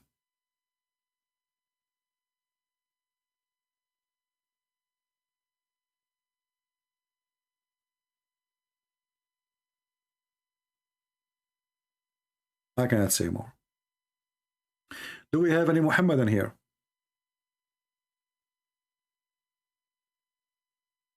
Well, I'm not waiting for the word to make this person pay for his crimes, but I know that the Lord exists and he will make criminals pay for their crimes. Do we believe in that? It doesn't matter who they are. American president, Russian president, Chinese president, whoever president. The one who commit a crime, he will pay in front of the Lord, and he will pay horribly.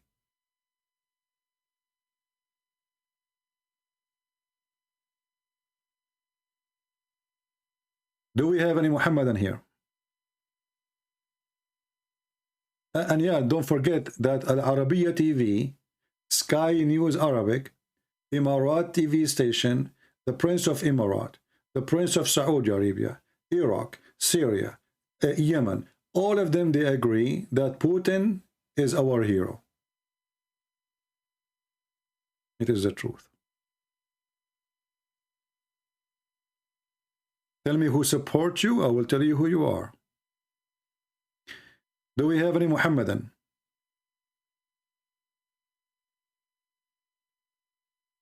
Anyone?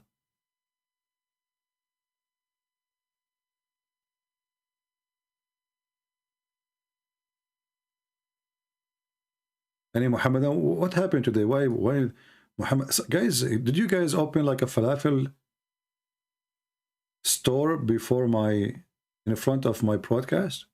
Muslims are going there.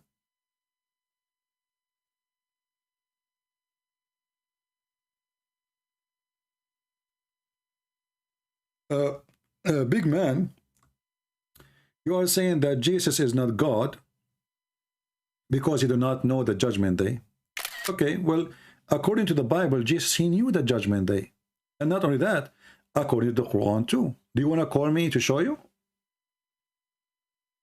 Is that fair, guys? In front of everybody. You Muslims, you quote verses from the Bible, but you don't understand them. The Quran says about those who carry the Torah without able to read in it, the same as donkeys.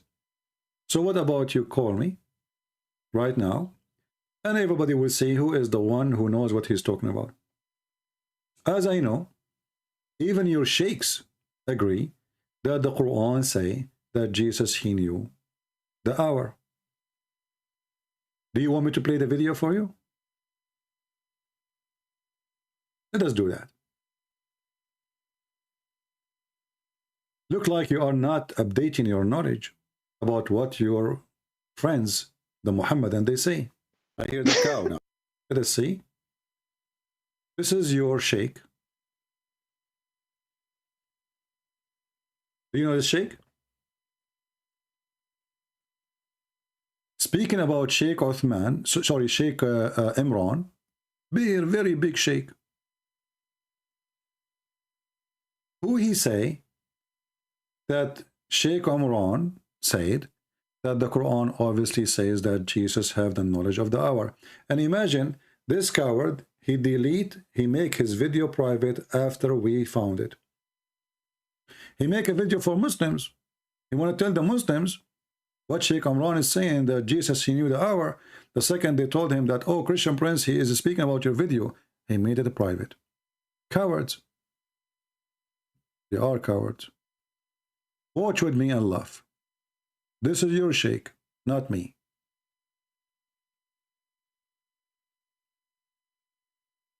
To come and speak about for a long time, where it says clearly that Jesus, he knew the day of judgment.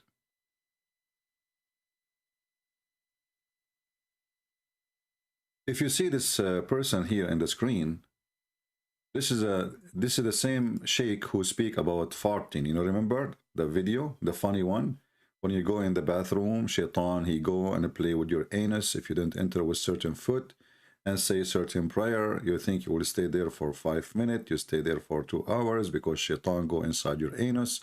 This is the same guy. Now this guy, he's from Pakistan, I think, too, and he did not like at all what Sheikh Imran he said. But what Sheikh Imran he said exactly?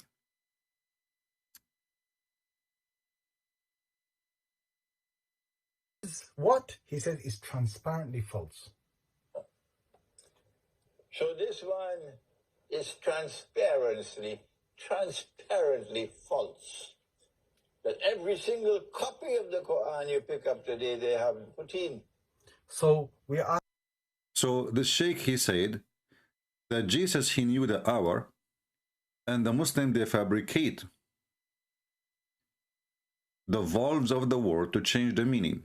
Like if we go a little bit back, you would hear this person saying that Jesus he knew the hour, and the claim is that by changing the tashkil is like valves. Actually, it's not tashkil, it is the letter. They change the letter alif to make it different.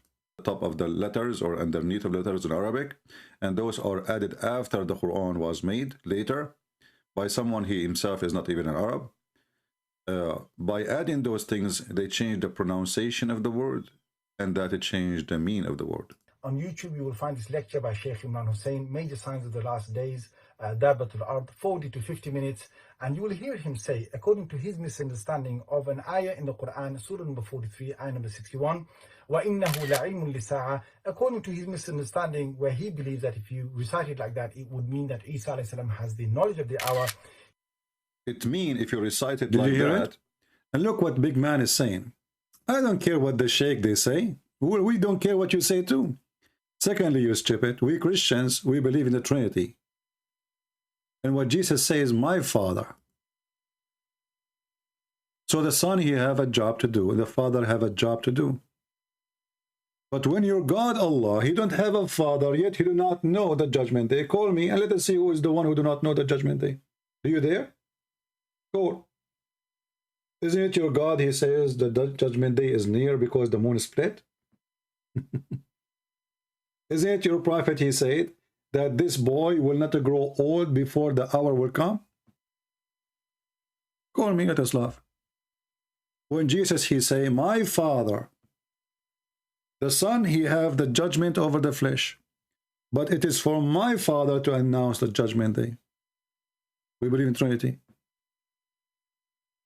If we Christian, we don't believe in the Trinity, then you can say, well, this is the same person. But this is not the same person. So you are as silly, as usual, as all Muhammadan. Trinity means Trinity. As simple as that.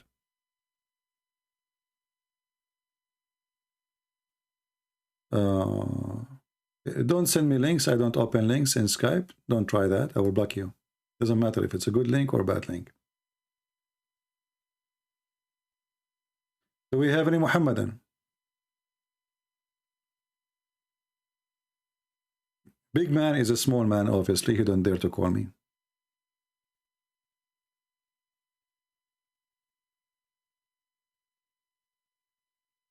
It is a problem for the Muhammadan to have a God who do not know anything. Do Allah, he knew what the day of judgment is? No.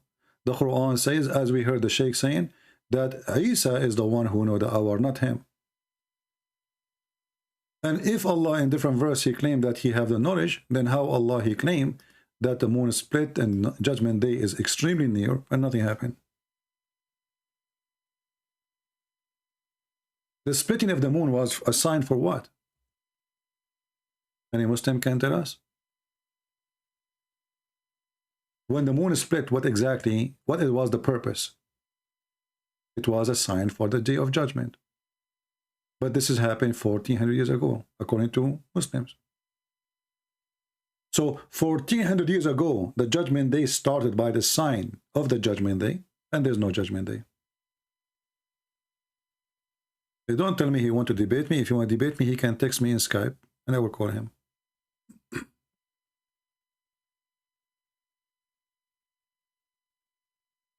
Do we have any brave? They call themselves big men, small men. They are all of them potatoes.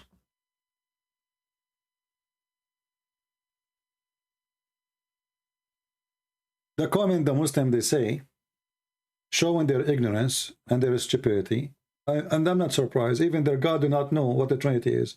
The stupid God of Muhammad, he think that the Christian believe that Mary is God. She get married from the Father. They have a son. His name is Jesus. This is how stupid the Quran. So why are you expecting the Muslim to understand what the Bible says?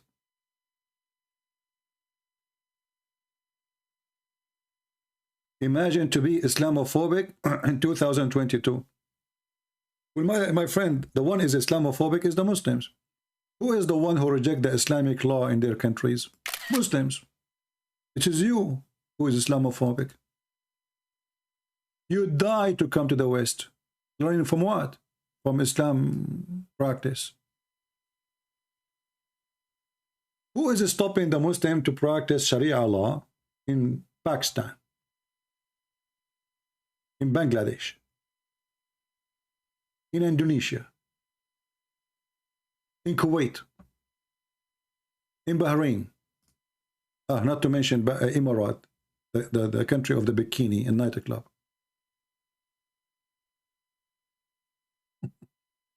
Who is the Islamophobic? It's you. We don't have a phobia. We defeat Islam. The one who is afraid of Islam is not us. It's you who's afraid of us. It is you who's scared, terrified to have a Bible page in your country. Terrified to have a Christian preaching about Jesus in your country. You kill him right away. It's you who have a phobia. You are terrified from your own religion. You don't want to practice it. You vote against it. Imran Khan, the Prime Minister of Pakistan, just 2 days ago, he made a speech. He mentioned Muhammad's name more than 60 times. The American name more than 70 times. Praise be to Allah, Alhamdulillah, Assalamu salli ala Sayyidina Muhammad. He is hoping that the more he speak about Muhammad, the more people, they will keep him to be in the office. They give him a finger. Why? No, I don't hate you. It is you who hate us. The Quran chapter 5 verse 14 says that clearly. And the Quran says, forbid the Muslim to take Christians and friends, Christians as a protector as our friends. So it's your religion who hate us. You are a filthy coward, liar. The Quran is the one who forbade the Muslim from taking the Christians and the Jews as a friends. Why? Because he want them to stay as enemies. And yet the Muslim, they come here complaining, saying, oh, you hate us. I don't. Prove it. Show me where I said I hate Muslims. I never said that. Oh, unless you copy my voice now, you cut the sentence as usual. Look what the Quran says. This is your filthy book.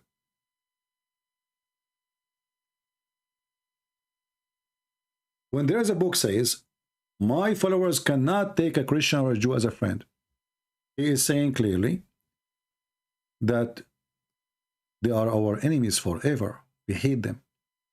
Chapter 3, verse number 28. Let not the believers take for friends or helpers unbelievers.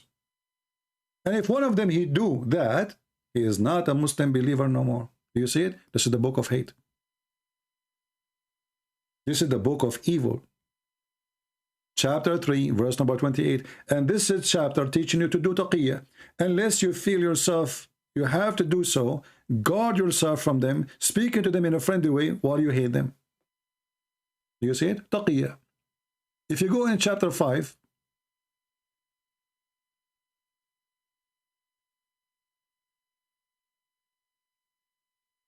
you will see the following. This is your filthy book. Oh, who you believe, take not Jews and Christians as a friends or protectors. So why you cannot take us as friends? If you are a person who really don't hate the Christians as you claim, why you cannot take them as a friends? The answer is very simple. Or you hate them. Not only that, a Muslim, he cannot take even his own families as a friends if they are opposing Islam. Look what the filthy Quran says. Everything we say here, we give a proof. Muslims, they make statement lying, or they are following the devil. This is your book says, you will not find a single believer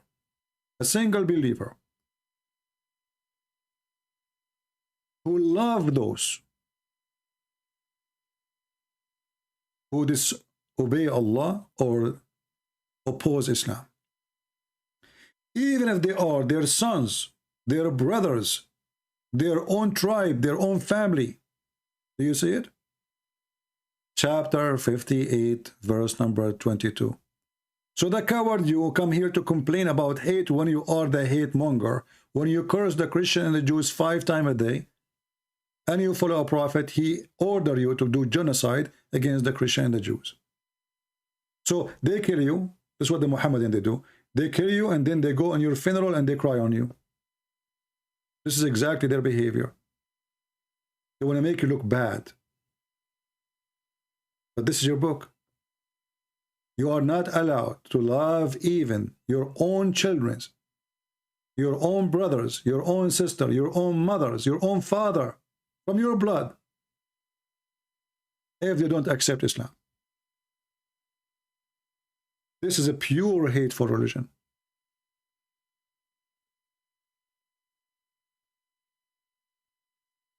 Nothing else, Musiba. Saying CP does not let the Muslim quote from the Bible. No, you can quote from the Bible. We laugh at you. Who is holding you? Quote.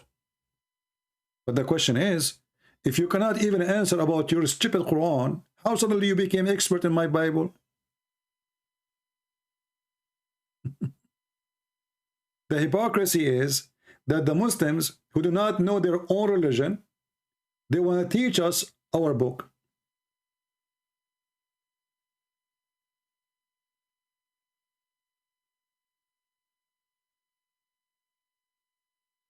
Any Muhammadan?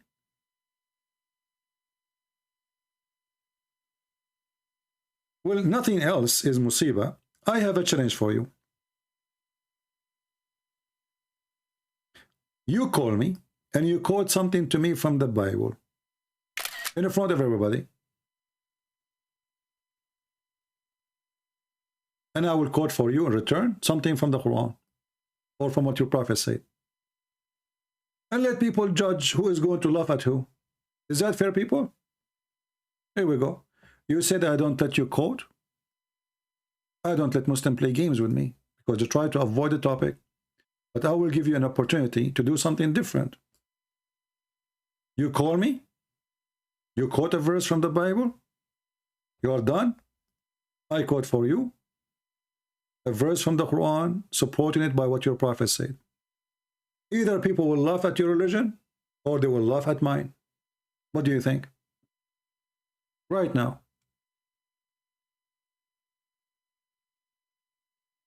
Let us see who is the one who is afraid. It is you Muslims who get upset because I'm quoting your Quran. You don't want me to quote. Actually, when Muslims occupied Jerusalem, they put the sanctions on the Christians, and one of the conditions is don't teach your children about anything about Islam. Go read it, the Pact of Amar. You are forbidden to teach your children anything about Islam, because if we teach our children about Islam, then our children will know how filthy Islam is. This is your fear.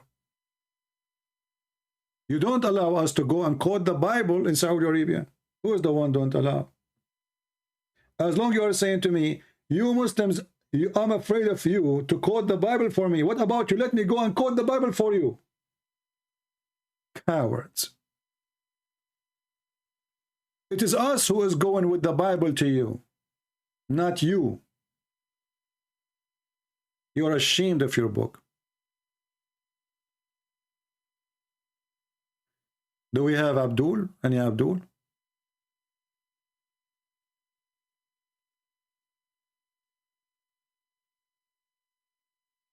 Anyone?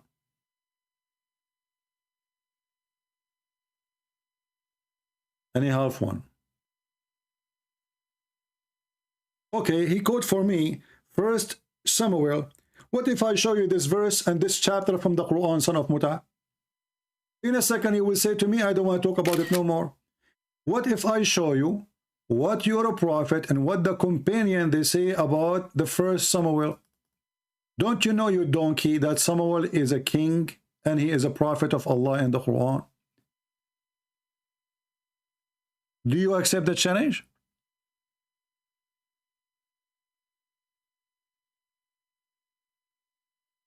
The story, you donkey, is in your book. You are a certified donkey like the rest of your prophet companions. Why you don't call me and I will make you read 1 Samuel chapter 15 verse number 3 from the Quran.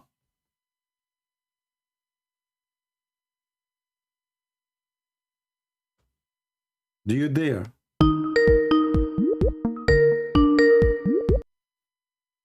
Hey Muhammad, how are you? I'm fine. How are you?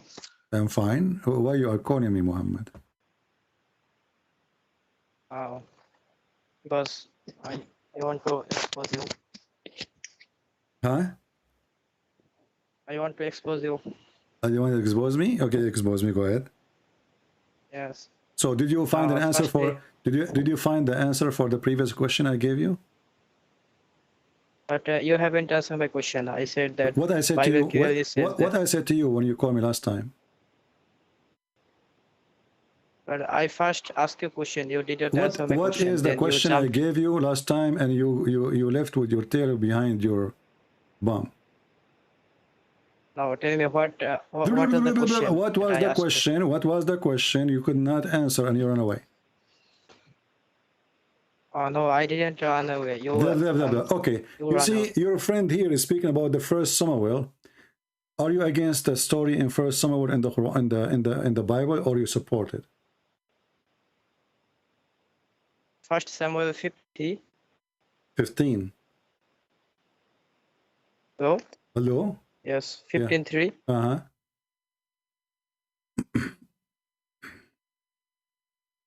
Are you against it? Are you against it or you support it? Yes. What yes? Yes, I am against it because it is violence. Because it's violence? Read that for me. Okay, what violence about it? Tell me. Read that first, then you can tell me. No, tell me what is violence about it. Go ahead. But first you have to read. Without reading, how can you understand it is violence or not? What? First you have to read this verse. 1 Samuel 15:3. Okay, read it for us and tell me what is violence about. Go ahead. Okay, okay. Okay.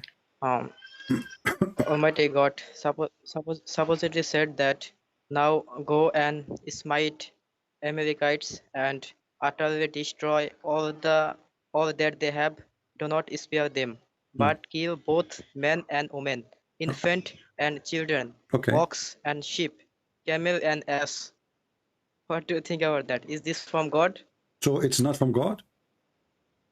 How can it be from God? God Okay. is saying that kill children. Okay, in front of everybody, if I show you the same thing about the same person in the Quran and in the interpretation, do you promise me to spit at yourself, at your prophet too?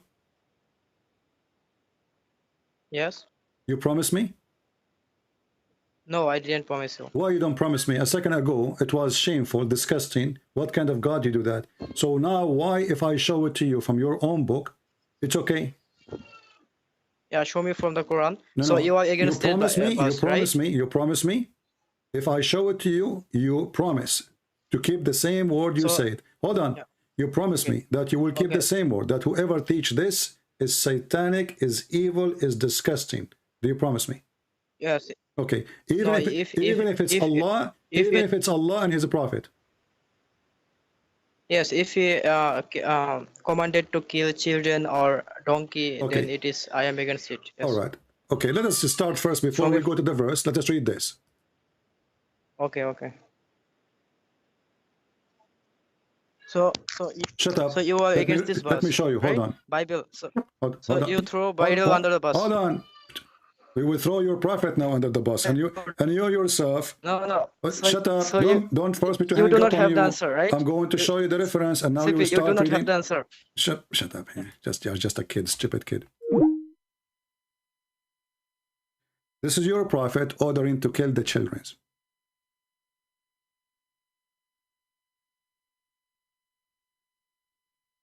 And now I will call you back. I will show you reference by reference, and then I will give you the chapter from the Quran about Samuel. Now, let us call him back.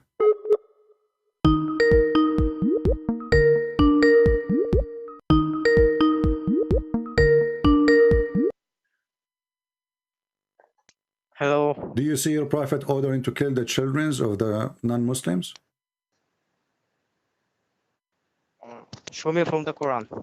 I'm showing from the hadith. Are you saying now? You see, I told you, you will spit at your prophet, you will throw your prophet under the bus. No, you do not have answer for this Bible, right? Just shut up, son of Mata, just a kid. Let me block you even forever. You are just a kid. Throw me from the Quran, throw me from the Quran. I will throw you from the Quran. Let us go to the Quran. It's in the Quran too, it's okay to kill children. You are a stupid son of Mata. Here we go, this is the Quran. This is the Quran, brother. This is where the Quran, brother. Now you will tell me I don't agree with the Quran. And you will throw Allah under the bus. Cowards, son of Muta. This is chapter 18, verse number 77. The Prophet of Allah, Al-Khadr, he killed a child. This child, he did not do anything. Nothing.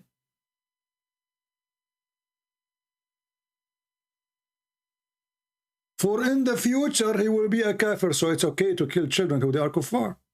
This is Quran. Do we have any Muhammadan? In a second, they throw their God and their prophet under the bus. This is your Quran. Now let us go to the story of Samuel in the stupid Quran. Donkeys do not know that Muhammad was copying the Jews and everything, trying to create a religion. Read this verse with me and laugh at your prophet.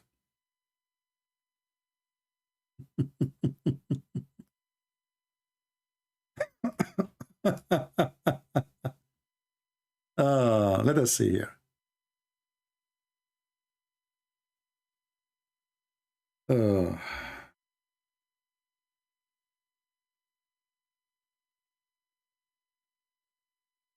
Chapter 2, verse number 246. Do you know this chapter and this verses is about who? is about Samuel. Allah, he ordered for him to kill everybody. And because his people, they refused to obey, bad things happen. Let us read the Muslim interpretation for the verse. It is appointed for us, who? This king, that we may fight in the cause of Allah. Fight who? The same people the Bible mentioned their names. What kind of fight? Those people, they killed almost every single Jew. Even they killed the babies inside the womb of their mother. Let us open the stupid Quran interpretation.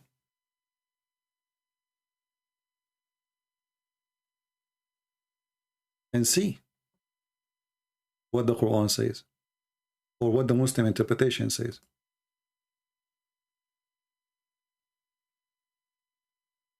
Potatoes, cowards, no dignity.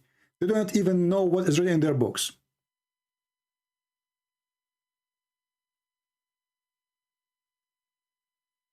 And here is how we throw your prophet, and you throw your prophet under the bus with your cowardness. I'm opening the interpretation. You can open any interpretation you want. Again, this is a chapter 2, verse number 246.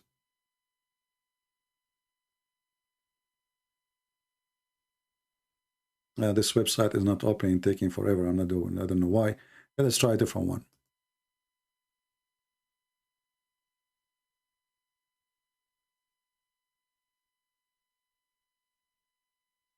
You are talking to Christian Prince, you donkey. Anything you say to me will be used against you. And this is how hypocrite you are. The followers of a criminal who killed everybody in his way. He cleansed the Arabian Peninsula. There's a single Christian. Where is the kids? Actually, there's a hadith speaking about a Jew. Why did not kill him? He said, Lam anbut, which means they could not find hair around my private part. So if you have little hair, they kill you. Which means they kill children. Because Middle Eastern, they have hair in that area in a very, very young age. Let us see. Here we go. And this is Sahih.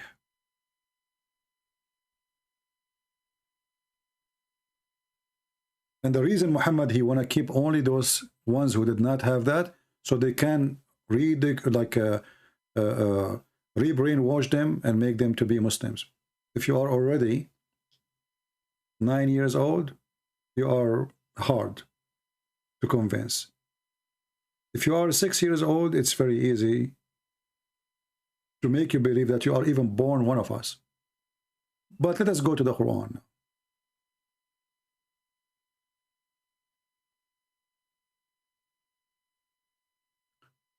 What is the name of the king who Allah, he ordered him to kill everybody in his way?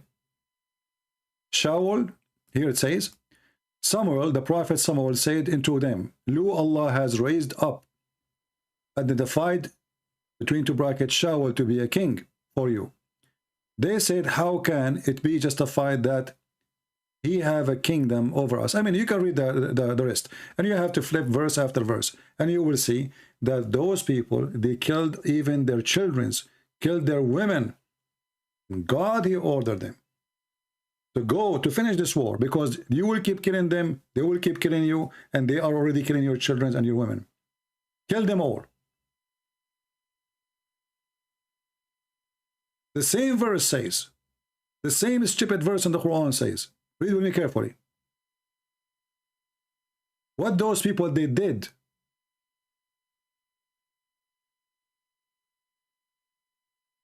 Muslims, they suffer from zero dignity in their blood. Let us go back to the verse.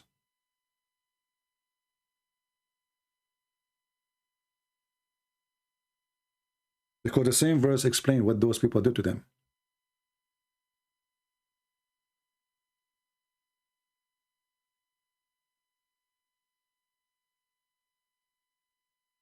How could we refuse to fight the cause for the cause of Allah, seeing that we have we're turned out of our homes and our families? This translation is not even good.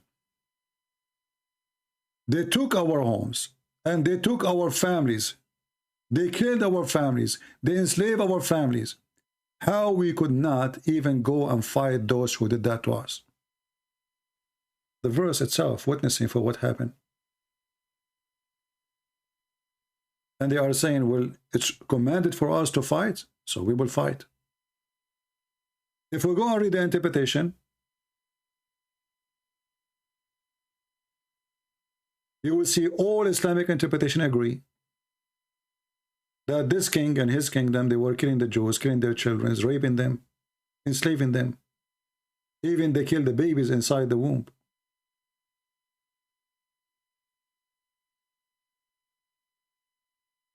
Muslims are a bunch of hypocrites.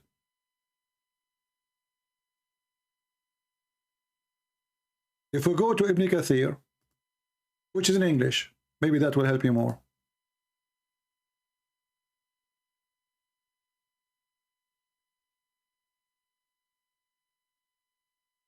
I want to tell you, are you're afraid to quote for us from the Bible? No, we are not. We have the Bible. We believe in what written in the Bible. It's you who's ashamed of your book. It's you, when we show you something, you say, I don't agree with it. This is book written 300 years after Muhammad. It's you who's ashamed of your book, not us. Here you will see more details in Ibn Kathir.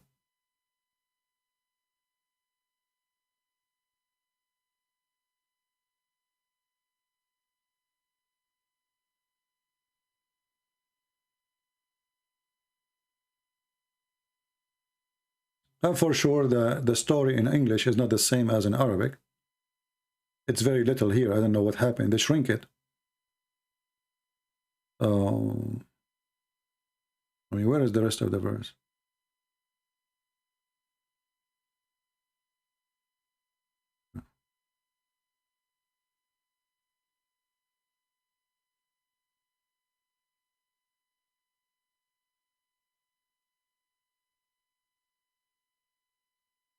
Let us see Ibn Kathir in Arabic. Give me a second.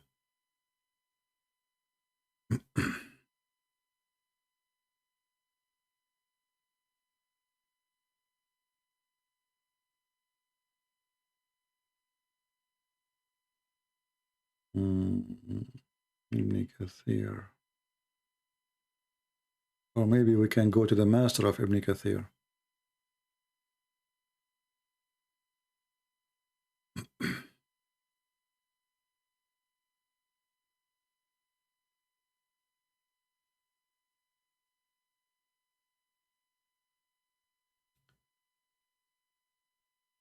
Always Arabic interpretation is different from English interpretation.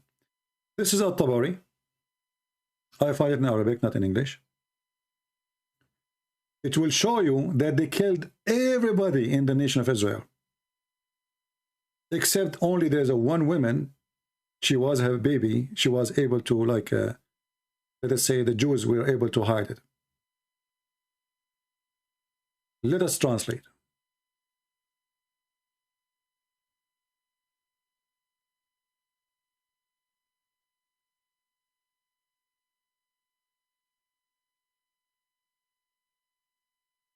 So here you see the Muslim scholars, they are defending the story of Samuel, and they are complaining about what the pagan they did to the Jews.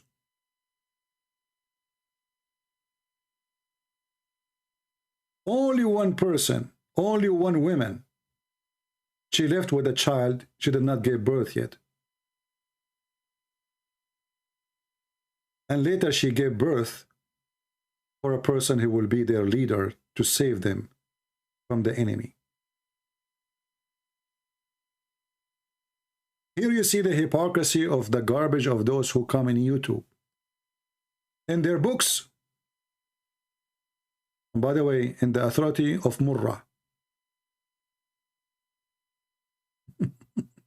Imam Murrah, in the authority of Ibn Mas'ud, in the authority of the companion of Allah Messenger, in the authority of a stupid boom doom. All of them, they are defending what Samuel he did. But then you just see a kid from those Muhammadan trying to find you something supposedly, it's a shameful thing for you. We don't hide it, and we are not ashamed of it. It is you who is ashamed of your book. Cowards. Let me pause for you at Tabari, and you can use Google translation. I will post the link in Arabic. I will shorten the link first.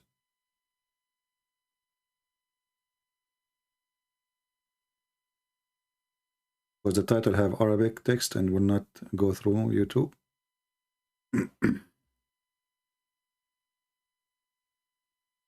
All right. Now this is the link for whoever want to save the reference. So look what happened now. The Quran teach to kill children. Muhammad, he killed children. Muhammad told them we are killing. They told him we are killing children during the attack. He says, so what? They are from them. Prophet al-Khadr, he saw a child. He feared that later he will be disbeliever. We kill him. This is Islam. Don't the Muslim believe in the flood of Noah? He killed everybody. Don't the Muslim believe in the story of Sodom and Gomorrah? Hypocrite people, they have no dignity. And then we find that the same story of Samuel exists in their book. And the Muslim sheikhs are supporting it, and those are the companion and Muhammad himself. They love to lie.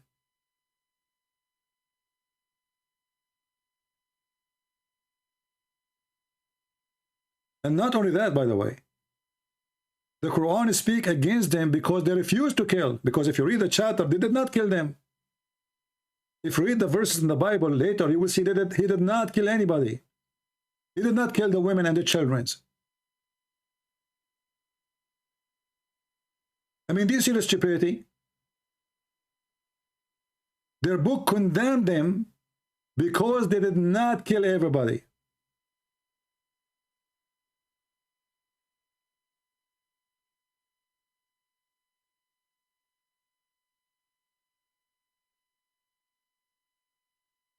And look, I just found Ibn Kathir in Arabic. Let me show you the difference between Ibn Kathir in Arabic and Ibn Kathir in English. This is Ibn Kathir in English, is a few lines. This is Ibn Kathir in Arabic. Look how long it is. It's gone. And here it says it clearly that those people, they killed a lot of the Jews. And they stole every holy thing, the Torah, the coffin, everything they have. And here it says,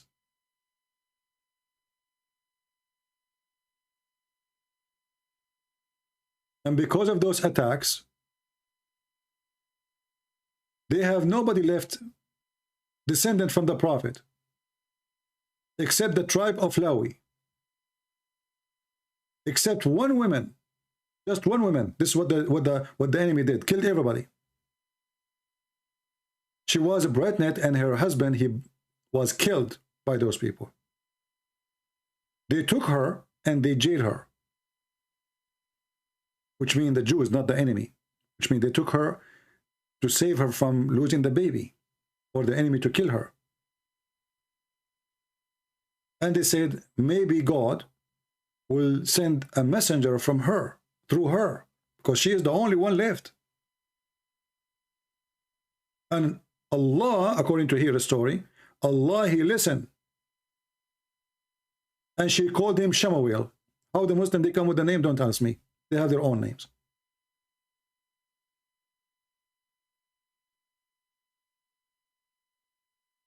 If I search this in Prophet Google,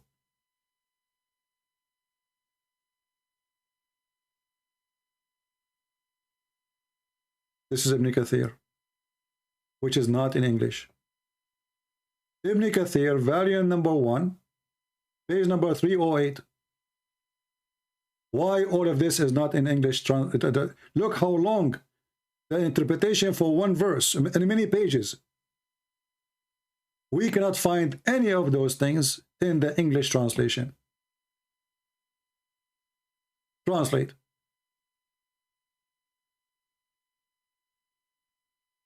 Read it. I'm going to send you the link too.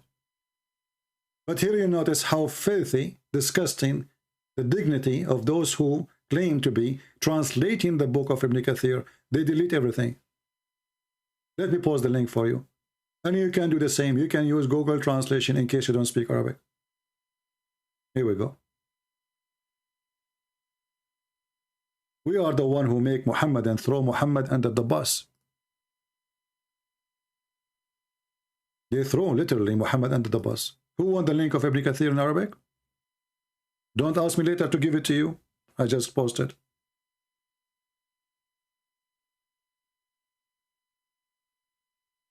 So here you notice that the Muhammadan scholars, the companion of Muhammad, they are defending what Samuel did. And not only that, they are saying that Allah, He cursed the Jews for not obeying Samuel and killing everybody. The Muslims in YouTube, they are ashamed. They say this is shame. This is disgusting.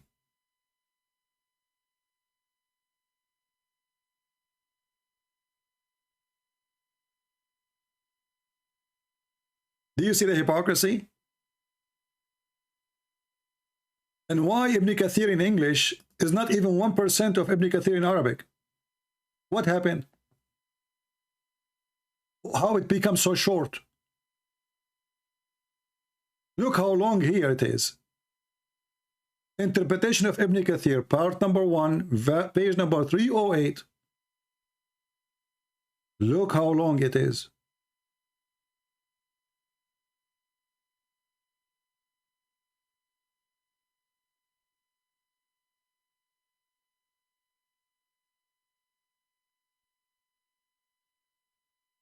And then we have to flip the second page. And the third page is we're not done.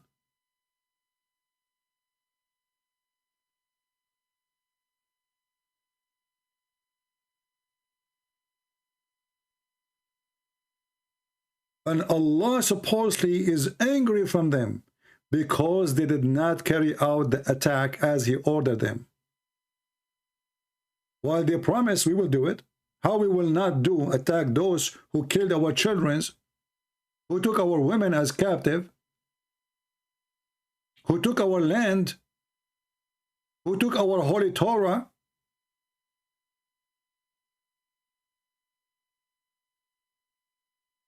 So they are scholars and their sheikhs and the companion of Muhammad and Muhammad himself. They like what Samuel did. But Muslims in YouTube, they don't. And I will tell you why. Because those idiots do not know that this is in their book. They didn't know.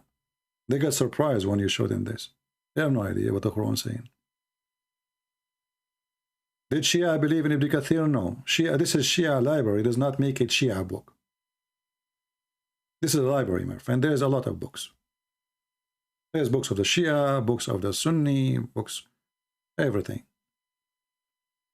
I mean, it says Shia online library. Does it have to be only Shia books? No.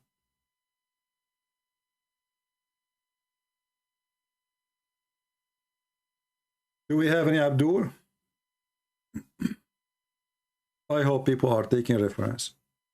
If somebody mentioned to you first, Samuel, which chapter you mentioned to him and get him busted? Do you remember now which chapter we are talking about? What chapter?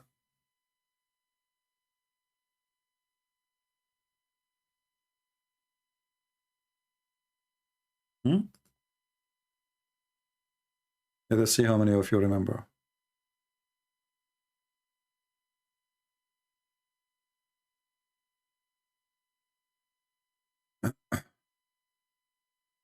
Yeah, we played the video already about that. You are too late, Rob Christians. We played that a week ago, 2 days ago. We have it here on the screen still. This person, he exposed the Muhammadan, he exposed their lies about Jesus have the knowledge, and the Muslim, they change the Quran.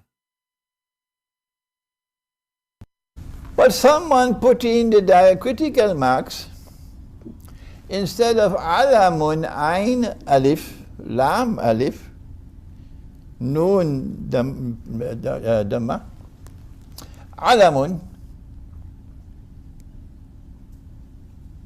put ilmun instead of alamun, ain, kesra, page.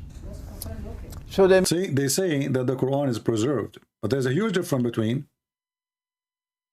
between knowing the hour,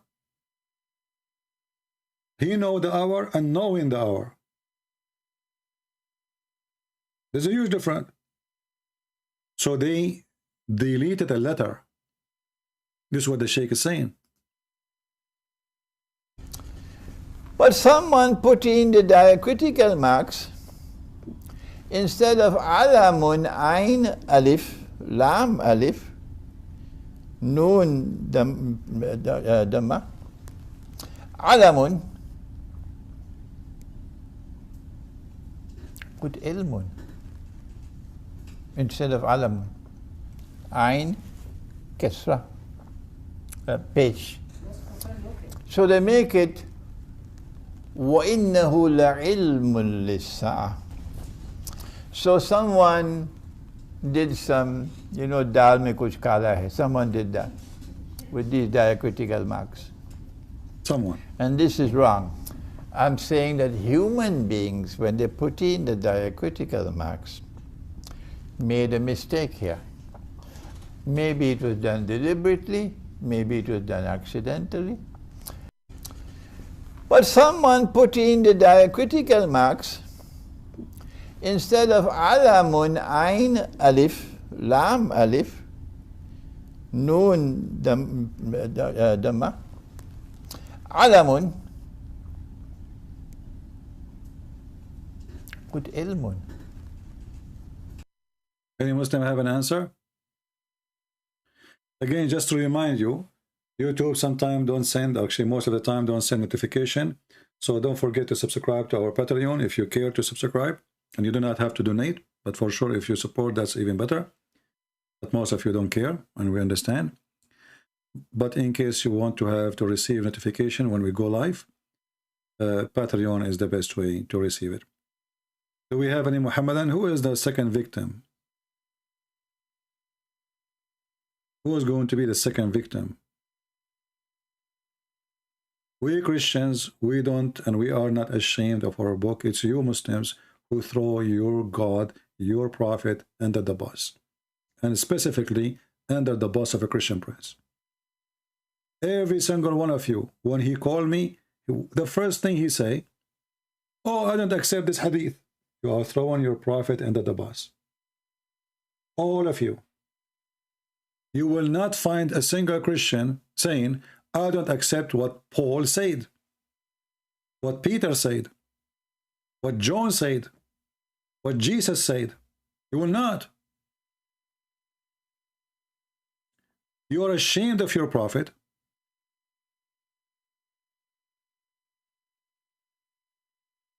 Ashamed of your religion. And you try to deny it. Hoping by denying it, you can save your ass from being exposed.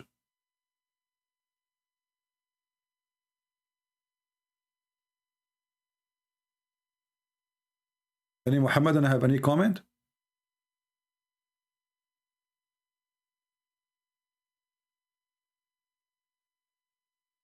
When the last time a Muslim, he says to me that Jesus says something and I said to him, I don't accept it? Never. And how many million times we say to Muslims, Muhammad, he said something and they don't accept it? So, because they are ashamed of their prophet, they try to throw the words of their prophet Well, if you're ashamed of him, you better replace him with somebody else. Go to eBay and order a new prophet. Someone who, you know, you will not be ashamed by.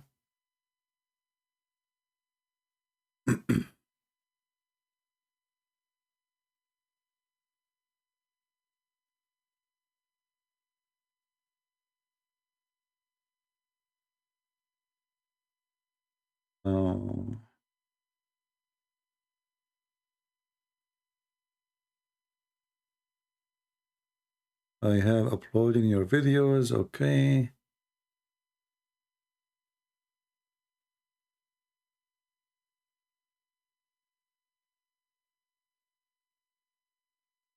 My friend, don't send me those text messages in Skype because they are meaningless. I do not need to support channels. Christians who upload my videos, you know, you do not need my support, my friend. People will come and subscribe to your channel. What I would do? Give me something serious. Do we have any Muhammadan?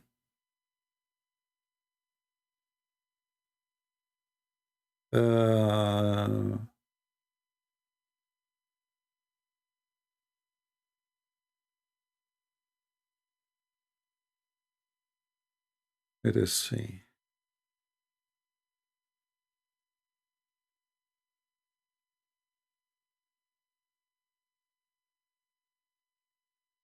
Okay, how to share somebody? Share contact.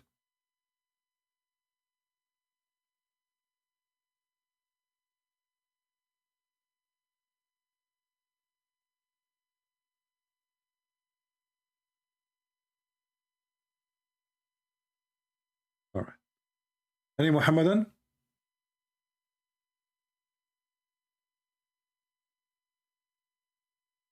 Any brave Muhammadan?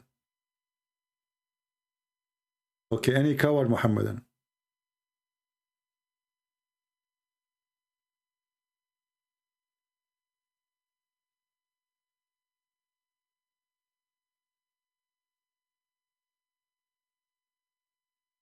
No coward Muhammadan, no brave Muhammadan. The only one who called us today is just a bunch of kids.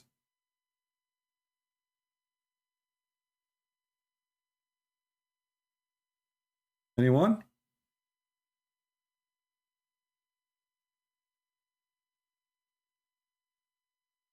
Why you don't talk about mass murder God was in the Old Testament? You donkey, Dr. Hamza. Okay, Dr. Hamza, why you don't call me so we can talk about this topic? Especially you are a doctor. That will be a pleasure to speak to someone who is educated. People, do you think that this person who called himself Dr. Hamza, do you think really he is a doctor or he is a donkey? He don't mean to say doctor. He want to say donkey running. Prove me wrong. Call me and let us talk about the God, the mass murderer. Do you dare? Let's talk about it. You're saying to me, why you don't talk about it? Let's talk about it. Do you dare?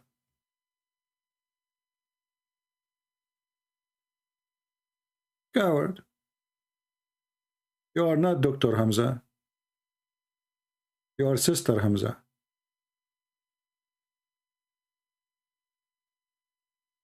Prove me wrong.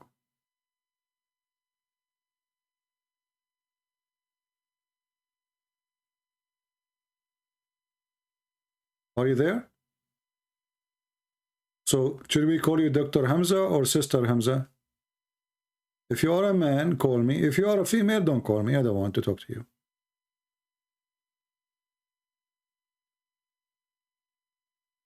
Are you there? Anna, you are a doctor? I feel sorry for you. Because all doctors in the world, they learn their medication from Prophet Muhammad. Anna, if you are a doctor, let me teach you something. Anyone, he come to you, he have any disease, tell him to drink honey, even if he have diabetes. I mean, look, we have a genius prophet. Anyone come to him, it doesn't matter what the disease, either he give him camel urine or honey.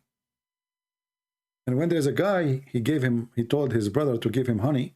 The guy was dying from drinking honey, obviously.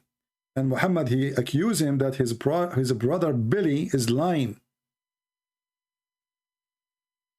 You can do that too. If you give a medicine to somebody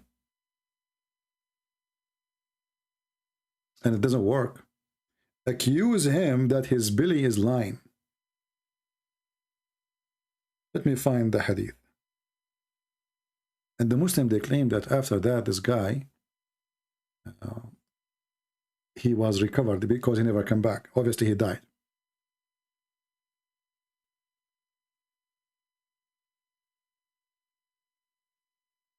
He said to him, Allah, he said the truth, and your brother Billy is lying. Can you believe it? Dr. Muhammad. If we show them this hadith, the Muslim, they will throw Muhammad under the bus.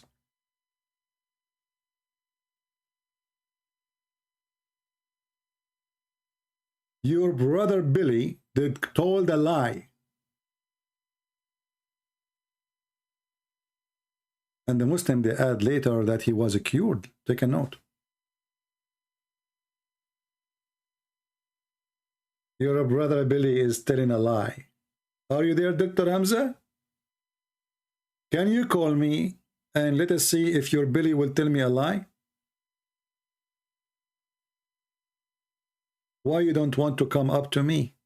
Okay, just look what you just said, Hamza. You just said, I don't want to come up to you. You just admitted that I am up and you are below.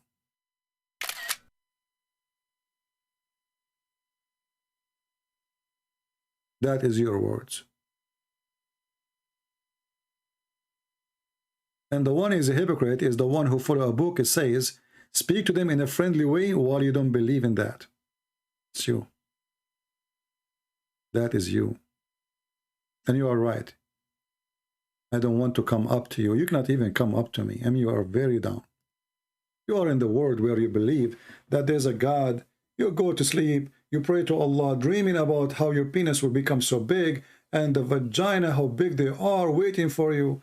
You are down, my friend. You are down in hell.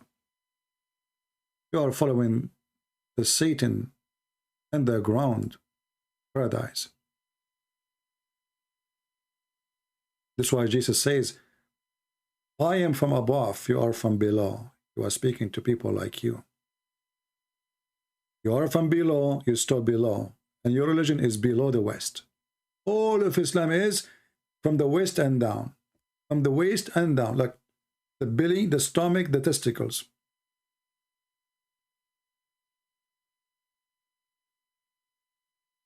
Do we have any Abdul besides Sister Hamza? May Allah bless her boobs. I mean, let us talk about the mass murder in the Old Testament. Well, isn't it you Muslims accept every story in the Old Testament, you coward?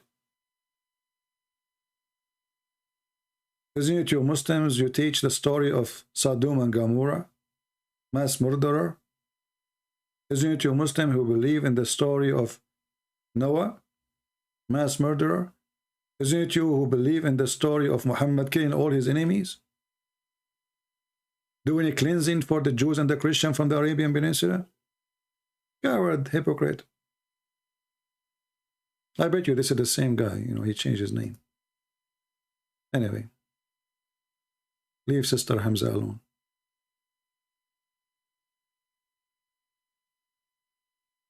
Yeah. Well, don't talk about mothers. You know, don't go there, because I can mention that your mother, she made a sex contract in order to have you. She never get married. Now we can show that from the Quran. This is why Muslim women, her contract ends by when the employer fire her. It's a contract of sex. There's no marriage. Even the word for marriage, the one the Muslim they use, is to if, not to marry. Nikah. The Muslim, they say, Christian Prince, he lied when he said, nikah mean to if a woman. Look what Muhammad said. He said, do everything when your wife, she have her menstruation, except nikah.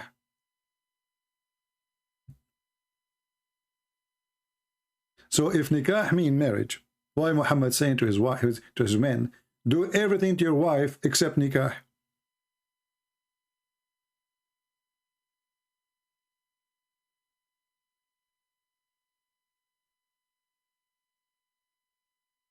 Let us show you the hadith.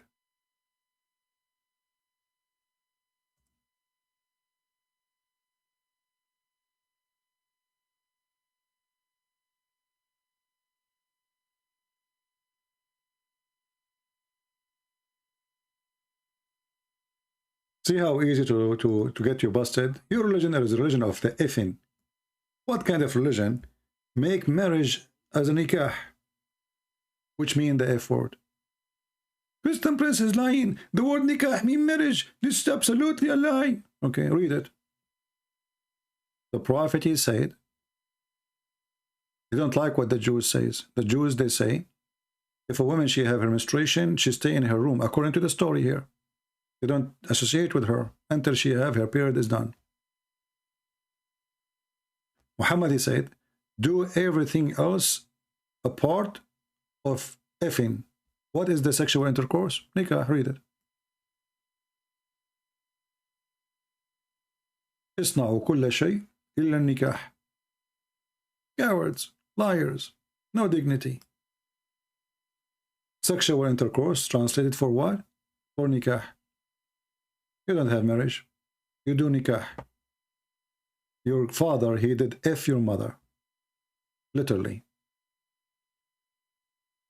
And your prophet saying to your father, don't F her when she have her menstruation. And by the way, Muhammad was Fing his wives when they have their menstruation.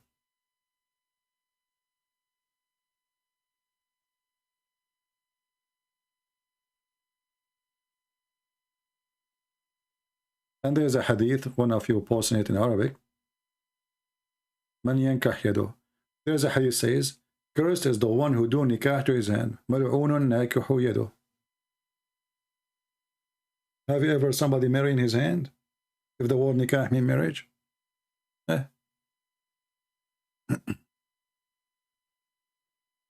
Anyway, I think we have enough for today. And look like today we are not lucky. Not too many customers for some reason. It's slow, but we have a good time. Don't forget to download my videos, share them, and you know, only when admin is posting Patreon. Thank you.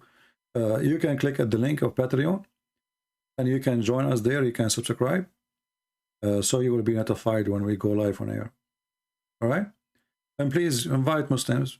Any Muslim who says to you Islam is a good religion, Islam is from God, etc., tell him, okay, you know what?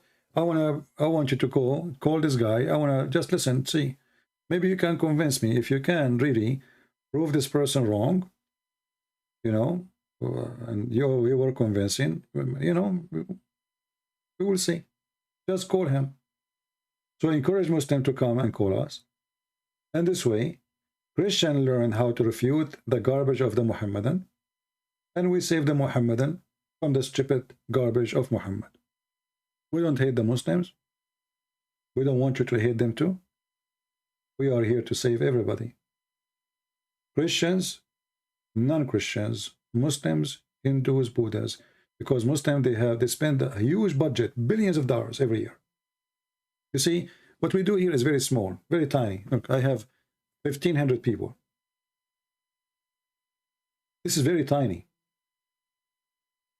We are not getting millions to watch when we speak. And the reason is very simple. Our budget is so tiny, and we are just in YouTube, and Christians, sadly, didn't support us. Actually, Muslim, they share their Muslim links everywhere. Christian, they don't. They do the opposite. You will see Christians sharing Muslim links in my page, but they don't share my links to the Muslims. Because many of the Christians are very naive. They have they have a good heart, but they don't think. Hey, Christian Prince, can you refute this guy? And by doing that, they are posting a link to promote him. Very naive. But all the budget they are spending is useless. We are giving our books for free, our videos for free, translated to many, many languages. Maybe here we have only like 1,500 people watching here, but as you know, my videos will go and be translated to many languages and hundreds of thousands will see it. If you go right now and check in Indonesia, you will see how huge the number of those who watch my videos. We made a huge impact in Islamic countries. Christians now are not left alone in those countries. They can refute the cowardness of Muhammad and the fabrication of Muhammad so easy. And this is what we are doing exactly. We want your son, your daughter, you, your husband, your wife, when they meet a Muslim, try to fool them. And instead of fooling you, you save them. And you get them busted with their lies. So learn, take notes, and knowledge is power. You see, when you have knowledge, wherever you go, you are welcome. You go sit with your friends, drinking coffee with them. When you speak foolishness, you are just a fool. But a person of knowledge, his place is always reserved. The more knowledge you have, the more you are heavy duty. Community receive you. Your children respect you. A person whose mouth is filthy, he keeps saying the F word about everything he say. His children, sooner or later, they will say the F word to him too, because this is what they learn from you. A person who speak wisdom, teach wisdom, act in wisdom, his children will follow his steps. If you want your daughter to grow up as a whore, will treat her like one, and treat your wife like one, and then she will treat you the same way. If you want your daughter to grow up as a decent woman, good woman to you, to your wife, treat your wife in a decent way, or you are the best example of everything, or the worst example. If you want your children not to speak loud, filthy, bad language to you, well, don't say those words in front of them. And respect their mother, and the mother respect her husband. If you want to be something, not an insect, because many, sadly, they are a human, but they live like insect. They spend their life doing what insects do. They jump over trees, they eat the leaves, they damage the tree. Don't be that one. For this is your tree, and you are damaging your own.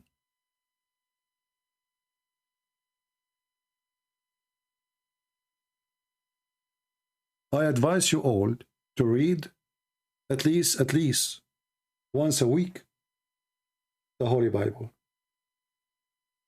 Read and see and learn and try to live and try to find rest and peace and wisdom you are looking for. The problem that we are disconnected with our Lord, our Savior. People, they became Christians by name, the same as the Muhammadan. They are Muhammadan by name anyway. Even their prophet was a false Muhammadan, and he was a Muhammadan by name. He never even followed the rules he made. The problem we are, people of TV stations, movies, we are learning from them how to be criminals. We are learning that the good guys, they go to a casino, they rob everybody, and they go out, and they have a bunch of blonde diggers with them in the car, and this is the ethic we give to our children. That a thief is the happy. The decent man, he work in a gas station. The thief is the one who drive nice car. A decent man, he stay poor, he die poor. This is what we are teaching our kids. If you have games and your kids are playing them in your house, don't give them games about shooting. For later, shooting will become a game for them. They will lose their humanity. Give them something can increase their intelligence, their thinking, not how fast we can shoot in a game. A game full of blood. What you expect from your son to be? What do you want him to be? If you want to be something, ask yourself first, what is that thing you want to be? You want to be a turtle? Inside the box? You move your box because you're afraid of everything? Or you are a person who fear nothing, including death, and you say the truth, and the truth will set you free. A person who fear death, he have no life. He's not even alive, because he's always worried. He's worried about germs. He's worried about bacteria. He's worried about disease. He's worried about somebody shaking hands with him. He is worried. A believer, he live his life in full. You live your life in full not by going to party and casinos and nightclub. Actually, this is here where you die in full, not live in full. Because there is the disease, the drugs, the drug dealers, the gang, the shooters. You are going to death. You are in the wrong place, with the wrong people, in the wrong time. With Christ, always you have the insurance. You are in the right place, in the right time, in the right mission, in the right direction. So I encourage you all, today is Sunday, to pray. Take your time, open a chapter, read something in the Bible, and see where the Lord will take you. Say what the Lord will tell you today. For every day, the Lord, He says something to us. So I want to say thank you all for being here. May the Lord bless you. And I hope today we were able to do something good and to share some knowledge with those who seek knowledge. The Bible says, my people being destroyed because of their ignorance. That's true. Disease kills us because of our ignorance. If we know how to fix it, how to fight it, we don't die.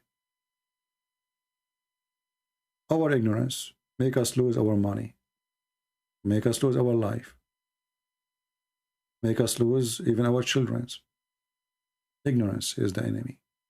And Islam is nothing but ignorance made by the devil. Thank you. God bless you. And see you soon again. This is your brother Christian Prince, who is serving you for today humbly. Take care.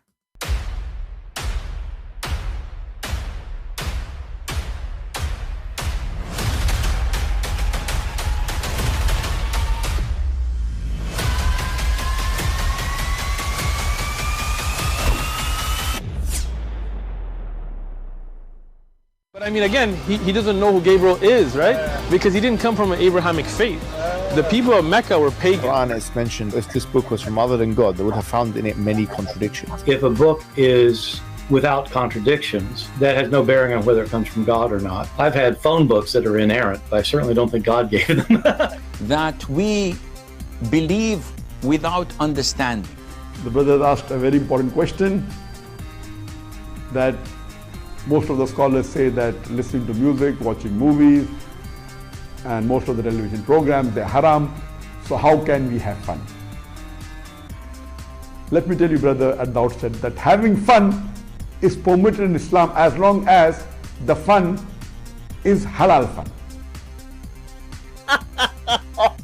That the standard narrative has holes in it. The Prophet tells us because Satan or the devil sleeps over our nostrils. Those who oversleep and not pray Fajr on time, Satan urinates in their ears. I really do think Jesus was crucified and that he really was dead and buried. He thought that he was a son of God in the sense that he was specially chosen by God. I think Jesus really did think he was going to be the Messiah, the future king of Israel. I mean, that is, after all, why they crucified him.